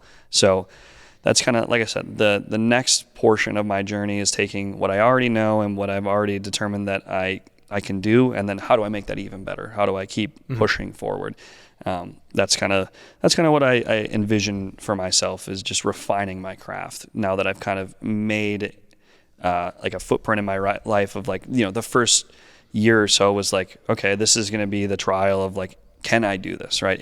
Is my mental capacity able to understand what's going on, and can I pick up on this, or am I going to get frustrated and then walk away from it, right? That was kind of the first year and a half. And then the second year and a half was like, okay, I can do this and I understand things. Like, can I do this for other people? And then I spent that time like, okay, yeah, people are happy. They're getting the results they're expecting. They're not having a ton of issues. I mean, like, and that whole point is that you're always going to have some level of issues. Like things you will never have a perfect. There's no world where something involving customer service goes flawlessly every single time. You always strive to avoid that whenever possible, but it does happen.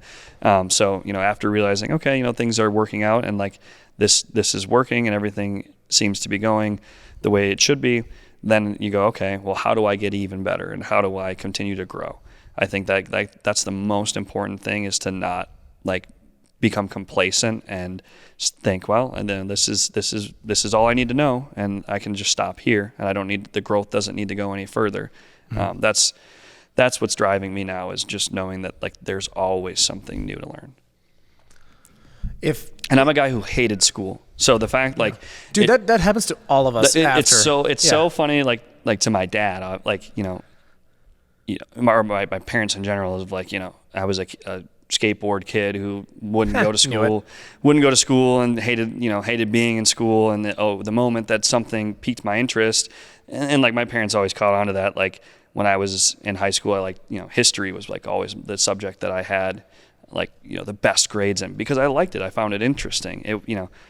When something piques my interest and I enjoy it, then like I can put a ton of energy towards it. If it's something that I don't enjoy, then I'm going to put very little energy or effort into it. But because I enjoy doing this, and because the challenge is very fun to me, and it's really fun seeing people's reactions when their car makes exactly what they want to make and it shoots cool flames at the rev limiter and stuff like that. That's genuinely what makes this such an enjoyable thing to do for me. So it's really, really easy to be motivated to continue to push myself in it. So I don't even remember what you asked. That's a good question. Basically how you foresee the next few years and such, like all that fun stuff. No, what I was going to ask as well is, obviously this podcast has a variety of listeners. So what kind of cars should people be taking to you for, I guess, tunes, builds and such, just so they're more aware? Obviously Hondas. Yeah. The last few builds have done it as Hondas, but I would say you got these Skylines behind you. So these two Skylines, and I'm not doing these entirely on my own. The black one, Omar did some of the fuel system reset up on it, and then I did a bunch of the wiring. So we added a bunch of sensors and stuff like that to it. But that's the really sweet thing about JWP, is when it comes to Japanese cars, we are pretty universal and have a pretty decent grasp on just about anything Japanese related. Like some of the more obscure ones, like I can't tune a Hyundai or what's the other? That's Korean? Not Japanese. Okay, so. Whatever, Korean, Asian market brands. You did ask about Evos. So you heard me thinking about it again, did you? So stock Evo 8, 9, and 10 ECU tuning is just a little bit different than the OEM based ECUs that I've tuned, where for Subarus you have Cobb, which is a huge business that spends a ton of R&D creating a software, creating definitions for all these ECUs, and they give you all of the tools to be successful and tune the cars. They give you literature to read and consume to be able to be familiar with how these systems work. UpRev is the software I tune Nissans and Infinitis on currently. We'd like to move to Ecutech in the future, which is a subsidiary of the same company that owns Cobb. So the literature is very similar between Cobb and Ecutech. But UpRev, they don't provide a ton of literature, but there's literature out there to consume and understand it. But again, that's another company that spends time doing R&D and defining these maps and these tables and the overall architecture of the ECU. So it's all there for you to use.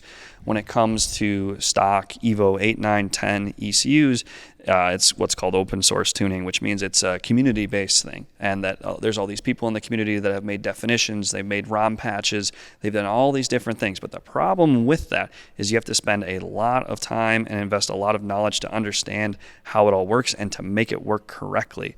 And I haven't had a great opportunity to do that. I haven't had somebody that's like, here's a stock Evo 8 or a near stock Evo 8 with bolt-ons and injectors or something like that you can play with for a couple weeks or a week or whatever. And there's just little nuances that I just haven't fortunately had the opportunity to just kind of play with. So it's something that I want to do in the future. It's the next learning curve I'd like to do. And there's other cars and platforms out there that are a similar kind of scenario. I would say like the N54, my understanding is the N54 BMW platform is kind of a similar thing to that. And it's even a little bit more complex because a lot of these definition files have bits of German sprinkled in them, or like the tables are all named something in German. So you got a language barrier even to get through. But we'll just leave those to Brian. Yeah, Brian V-May's got those in the bag. So he's got that handled.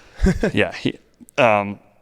But so yeah, the stock ECU Evo stuff, it just, I think I could do it. I don't see any reason that I couldn't. It's going to take time and, just a little bit of sacrifice to get there. And I just haven't had, there's been other things that I felt have been more pressing, but it's something that's like on a to-do list that I'm going to eventually get to. But otherwise, like, most Japanese cars, behind you guys can't see this. There's, maybe Harris can throw a picture up there. I won't. No, he won't. Okay, I'll read it off. So we got UpRev, Haltech, Link, Cobb, AEM, Honda, FuelTech, Megasquirt. That seems to be the majority of the list. I do a little bit with Holly. So any cars that fit into those platforms is something that I'll be able to help you out on, and that I'm well versed in and familiar with. So that should give you kind of an idea. Yeah. So I mean, the big three is Honda, Nissan, and Subaru. But anything that's on a standalone that, even if it doesn't start and you need a little help on that avenue, I'm always up for a challenge. I've done some, I wouldn't say it's anything really super obscure. Like the weirdest ones I'm doing right now is like all these, I have some friends with VR6 swapped whatever early Volkswagens, so I've been dabbling in that, which is a really, really underrated. In my opinion, the VR6 is an extremely underrated engine. Why is that? They make really good power. They respond really well to power adders, and they sound really, really good. And they're plentiful. Amazing. Yeah, like a 12-valve VR6 is like an extremely cheap engine to buy. How cheap are they? I don't know. I have a friend he claims. He claims. I was just curious. He claims you can get a 12-valve in a junkyard for like $400, and they're easy to find. So I haven't put any effort into verifying that's the truth, but from VR6 swap GTI coming in. Did you ever see the video of that one? Somebody put a VR6 in this, like the clone of my car. There's a VR6 and a RS3. That's tragic. Okay. I mean, that one, like the MQB platform, yeah, I mean, put a VR6 in that for sure, because that's MQB, right? Yep. Yeah, I'm not a Volkswagen guy, so, but the 2-liter TFSI turbo thing, yeah. VR6 over that all day long, but it sounds insane. Yeah, Daza versus VR6. I don't know. It gets tricky. I know. I'm a 5-cylinder guy, over the VR6, but the VR6 is as far as a 6-cylinder engine goes, like sounds amazing. And maybe I'll even tier list it right here as far as 6-cylinder engine sound goes. We got VR6 number 1, and then we got RB26. And then 1J and 2J. I think that's fair. I think that's the one. The JZs and the RBs are always a tricky one. It always gets people heated. The RB is smooth and it's like really crisp and like really refined. I think that's what is like the allure to that. Like they just sound smoother. That's the best way to put it. The JZs are always really throaty and like, like that's like, I feel like that's a Jeremy Clarkson quote. Like they're very like throaty and like cutthroat, I think would be the best way to put it. Like they're angry. Whereas like an RB is like a fine glass of wine. It's really smooth. Until it blows up. They do that. Every engine blows up. That's fair. Yeah, we call back to an hour ago. Yeah, every engine blows up. I mean, it's the nature of the beast. Now, granted, we're actually closing it. This is the first. It's been a while since we've done a 2-hour episode, like in general. So the fact that you and I are able to cap, and there wasn't a lot of hope and enthusiasm that this was going to be. Oh, dude, we were just like, we're gonna riff it. Yeah, it's going to be a full-on winging it for sure. Yeah, which I think that was fantastic. I am curious though, because like we've been trying to have our schedules aligned for a little bit here, maybe like as a month always. or so. Yeah, that's just the nature of interviewing people in the car world. Yeah. especially everybody's doing something. Everybody. If you're not doing something, I don't really want you on here. Yeah. So that's, I mean, it's a good problem to have that somebody's is hard to get a hold of, because it means they're busy doing something. Usually, right? Like 90% of the time, right? But I'm curious, was there anything in particular that you wanted to touch on? Just anything that comes to mind? Because I know I think you reached out to me this time. Actually, the first one. We just kind of talked about it. Yeah. You were like, "Yo, you should come back on," and I was like, "Yeah, I should come back on. I want to come back on." And then you were like, "Are you going to come back on?" And I was like, "I guess I'll come back on." No, I think we kind of touched on everything. Like, I didn't really have any. Like I said, I just enjoy doing this and like just hanging out. Like, this is just fun to me. So I think like the main things that I want to talk about was like the shop and kind of what we do here, and I think we've kind of overviewed that in a way, and this kind of like the transformation of my worlds of going from map. It is a very different world. Yeah, what you're 100%. in now, especially like you said, being more customer facing here. Yeah. I mean, it's I talk to people every day, which is something I for sure like missed while being at MAP, was like being able to interact with people, and like I enjoy that. It's one of the best parts is like being able to help people and like them responding well to that. Like it's always awesome to see. But yeah, like overall, like I'm doing what I love every day. Even if it's not like something terribly exciting, there's always something interesting in it. And like, it's hard to come to work upset when like you're surrounded by all of this stuff. Like, never did I think, when I was 16 years old driving my Honda Civic, that I would be working somewhere where like an NSX driving through the door was just a normal thing. Like that never ever crossed my mind. Like even like call back to working at MAP, like when I was 16, living in the same town that MAP was in, like that was always like a wow, that's like an unobtainable, like I'll never be able to do that sort of a thing. So it's an awesome opportunity to be here, and like there's so much to do. And I guess if I could plug the shop a little bit, this is JWP Automotive. We're located in St. Paul, Minnesota, 1457 Marshall Avenue. We do pretty much anything and everything enthusiast car related. We are more Japanese focused, but there are occasionally European and domestic cars in here. I mean, we can do anything from general maintenance and service to full-on builds. I mean, it's top to bottom. You guys are one of the go-tos for bags around here too, right? Yeah, we do. I mean, I don't think it's not my world. I'm not a show car guy, but nobody comes to mind as like an obvious choice for air ride install. But we do see a ton of air ride in and out on, a weekly basis. There's at least one car in here for an air ride install, which is always crazy to me too, because I'm like, I didn't realize how many people are actually doing air ride. But yeah, it always seems that we're doing. Tyler, one of the guys that works here, is primarily the one doing it. Actually, he's pretty much the only one that does it, and he does a really good job. He's been doing it for quite a while. So air ride is another thing that like I never expected to like come in and see somebody putting in air ride in a car weekly. So lots of cool stuff in and out the door. And like I said, we can kind of do it all, A to Z. It is cool to see. And the nice thing, again, about the shops here in town is there's a lot of collaboration. Yeah. Easy. Sorry. Maybe nervous there. But what's it called? A lot of people here collaborate, right? Yeah. Like, I can't think of anybody off the top of my head, but like, if you guys can't do something, you'll just outsource it to somebody else. Exactly, yeah. Happens all the time. No, 100%. Like, if there is... like I touched on personally, I'm never going to bite off more than I can chew. I know my abilities.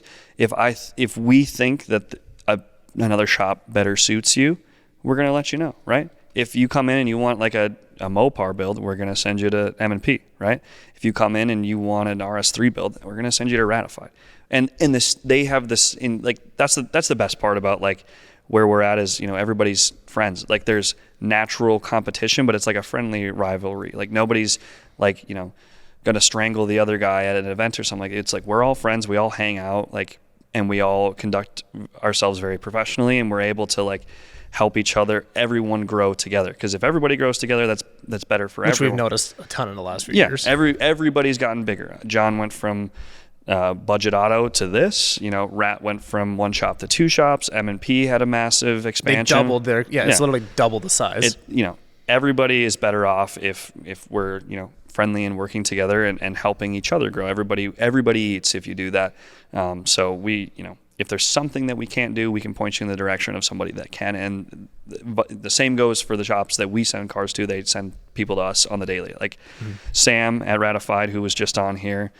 A lot of you guys know Ratified Motorsport for their RS3, TTRS, 1,000 horsepower hairdresser car builds, but they are so much more than that. From basic maintenance on an R35 GTR to, cute little Volkswagen GTIs like mine, they're able to do a little bit of everything. Whether it's your basic maintenance or an intake and a tune or even a full-blown build, be sure to go to ratifiedmotorsport.com to get yourself booked today, and I hope to see you guys at the shop. We're friends and we talk, and it's always funny. I'll be like, oh, hey, I sent somebody to you, and then he'll be like, yeah, I sent 3 other people to you too. So we all comparing notes, scorekeeping. Yeah, looking at each other's homework. I don't know if we really touched on it. We kind of got distracted there. Obviously, we're talking about growing the drag side of things here in Minnesota. You're making a callback for sure. Yeah, it's definitely a callback. That's just coming to mind here.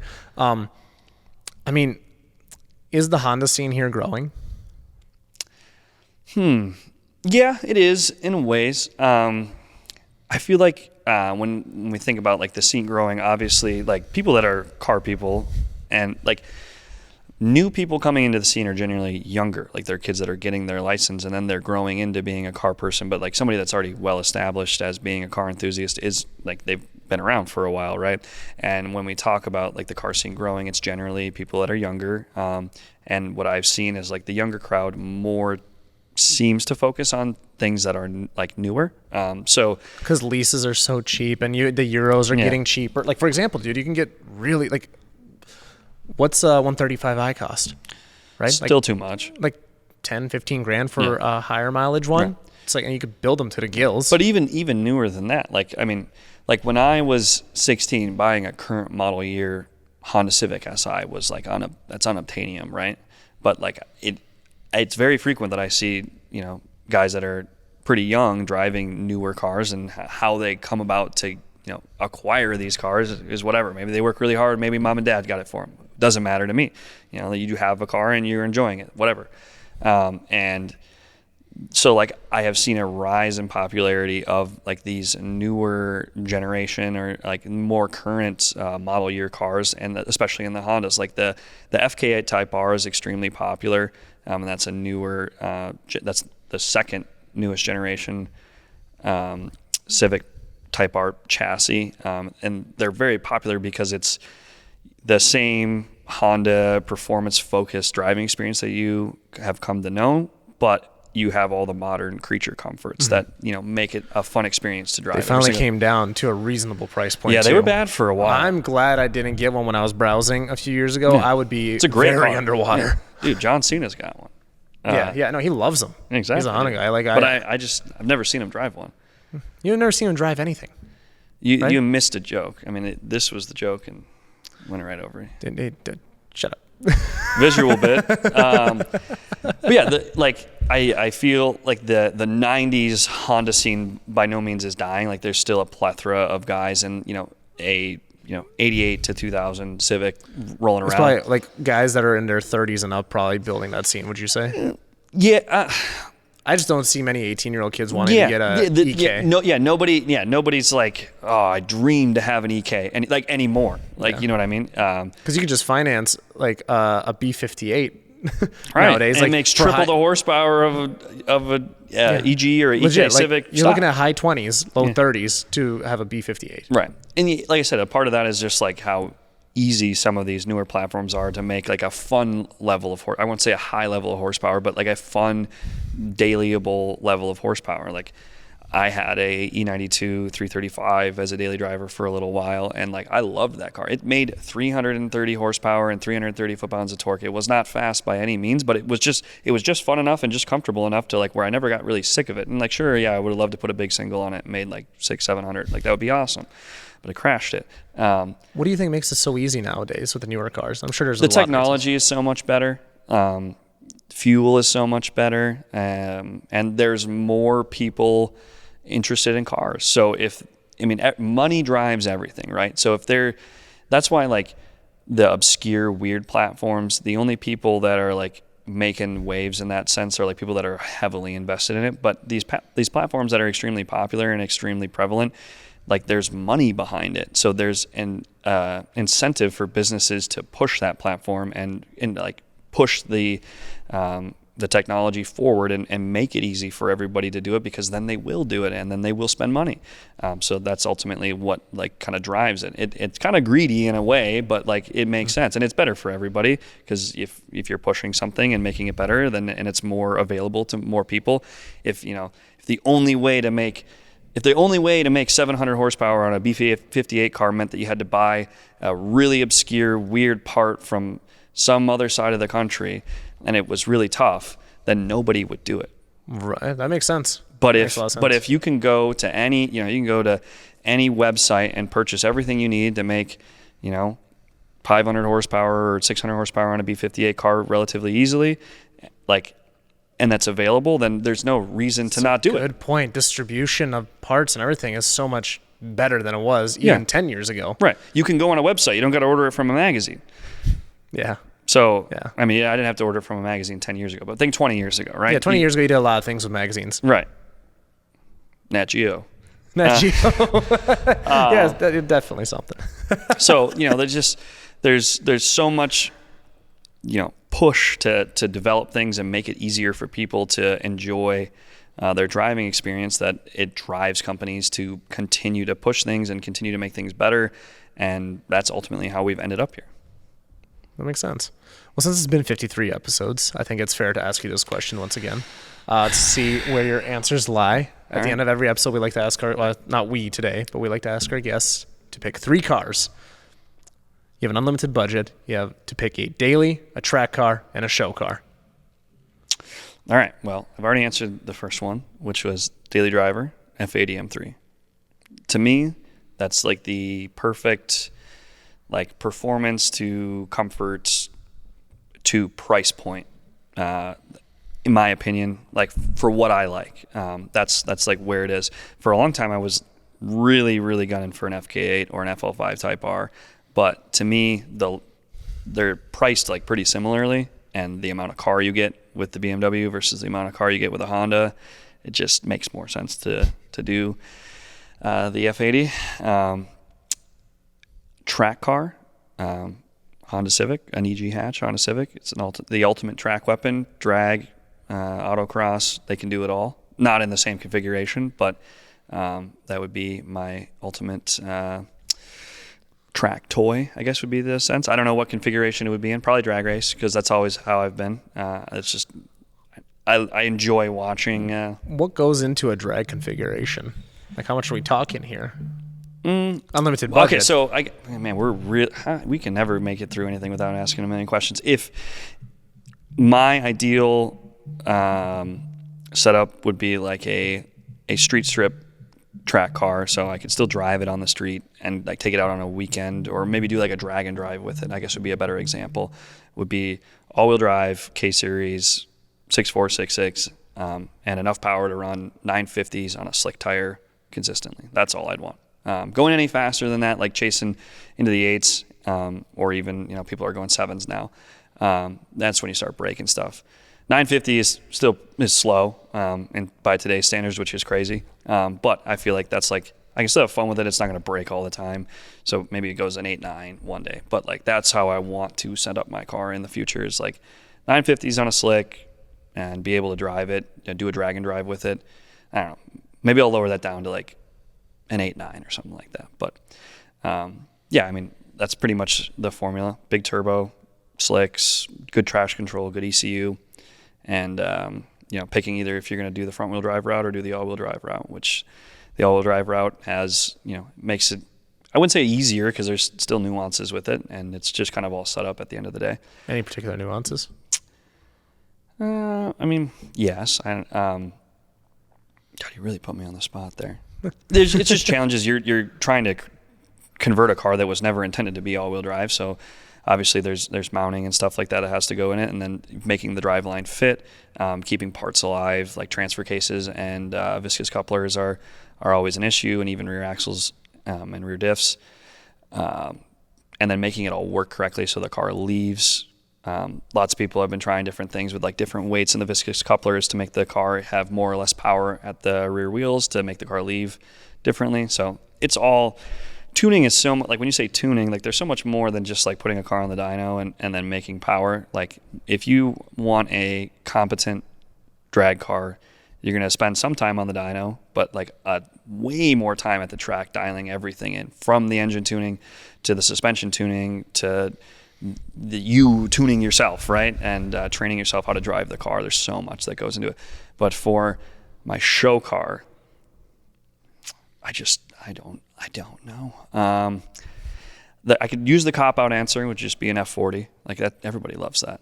Everybody loves an F40. I think I've only heard that once or twice. Really? All right, then that's what I'm going with. No. Yeah, I'm No, not giving you a cop-out. No, I want you to think about this. No, I want a... I swear there's I saw an article and there's like only one of them. It's like a British Racing Green or some sort of similar color F40 that's rolling around out there. I want that car. That unlimited budget, show car, go get ice cream in it. That would be the car, would be an F40. And I'm not like a supercar guy by any means. I don't know what the current McLaren or the current Bugatti is called or anything about it, but those cars are extremely beautiful to look at, so they always will have a special place in my heart. I know nothing about them. They just look sick. Are you sure about the F40? Yeah, 100%. Are you sure? Yeah, 100%. 100% sure? 100% sure. Right. Locking it. Deal or no deal? All right. Deal. All right. I've closed the thing. All right. I'm not going to be able to reopen that case. Yep. Just making sure. This is your last out. Why are you so hung up on this? How can anyone argue with it? How can anyone argue that like the F40 is not like one of the most beautiful cars ever made? What would you say? What would you argue? I don't know. You're just trying to argue for the sake of arguing? It's been a while since I've been an asshat like that. I think that's a perfect setup. I think that's a good way to end it. I think that's actually, we just crossed 2 hours. It's kind of impressive. That was actually way more free-flowing than I thought it would be. That's why I like doing this, because I think we riff it out. Yeah, I think that was good. Well, in that instance, where can people find you? As always, Facebook and Instagram are probably the easiest place to get a hold of me. Facebook, it's just my name, Kyle Larkin. I pretty much, if you have a car or a picture of a car on your Facebook account, I will probably add you as a friend on Facebook. And I will get back to you in 3 to 5 business days if you send me a message asking a question. I always get back to people. It just doesn't always happen right away. Mm-hmm. Otherwise, Instagram? I use Instagram mostly for stories. I don't post stuff very often. Mostly food. Sometimes other things. But my Instagram handle is Lyle Kurkin, LYLEKURKIN. And I also am managing the JWP Automotive Instagram page. So that's also a way of seeing what I'm up to, because I'm the person that's posting on there. And basically, if anybody wants various builds on which we mentioned about an hour ago. Yeah, the easiest way, if you want me to build your car or want to get your car built here, or you want a build consultation, something like that, the easiest way to get a hold of me or the shop in general is either our phone number, which I don't have off the top of my head. Just JWP, Google it. Yeah, or the website or Facebook. We check that every single business day, and Gus answers the phone here, and he will always call and text you back. So if you need to get a hold of us, if you're interested in having a car built here, or you need some service or just some tuning, like we'll do any of those 3 in any which order. Like we'll build your car, tune your car, give back to you, and then do service, or we'll do service that then, snowballs into doing some mods and then a tune, or you come in for a tune and you leave with some mods. It goes every which way, which is the beauty of having a shop like this, where we kind of have just about everything we need. Like we don't have an engine machining shop, or we don't have a fab shop, but we have the connections in the community to like make that happen. So you can kind of count on us to be able to help you out with whatever you need. I should start implementing like a call out at the end of these podcasts. Like you basically, how you used to do like in middle school, like popcorn, say the person's name. Oh, like pass it to somebody else. Yeah. I don't know if I will implement that right now. That would be tough, because then you like have to organize getting whoever they get popcorn to. And like, what if they just don't like you? There's that too, right? Which happens. In that instance, thank you very much for coming on, Kyle. Absolutely. That was fantastic. That was awesome. Everybody, thank you for listening to the podcast. Dan, I would say thanks for existing, but you're not standing next to me. Dan, I wish you were here. I wish you could have made it. Thank you for coming on, Kyle, and see y'all next time. See you guys next time. Hand hug? Sure. You know how to do a hand hug? No. Only thumbs only. Get it back in there.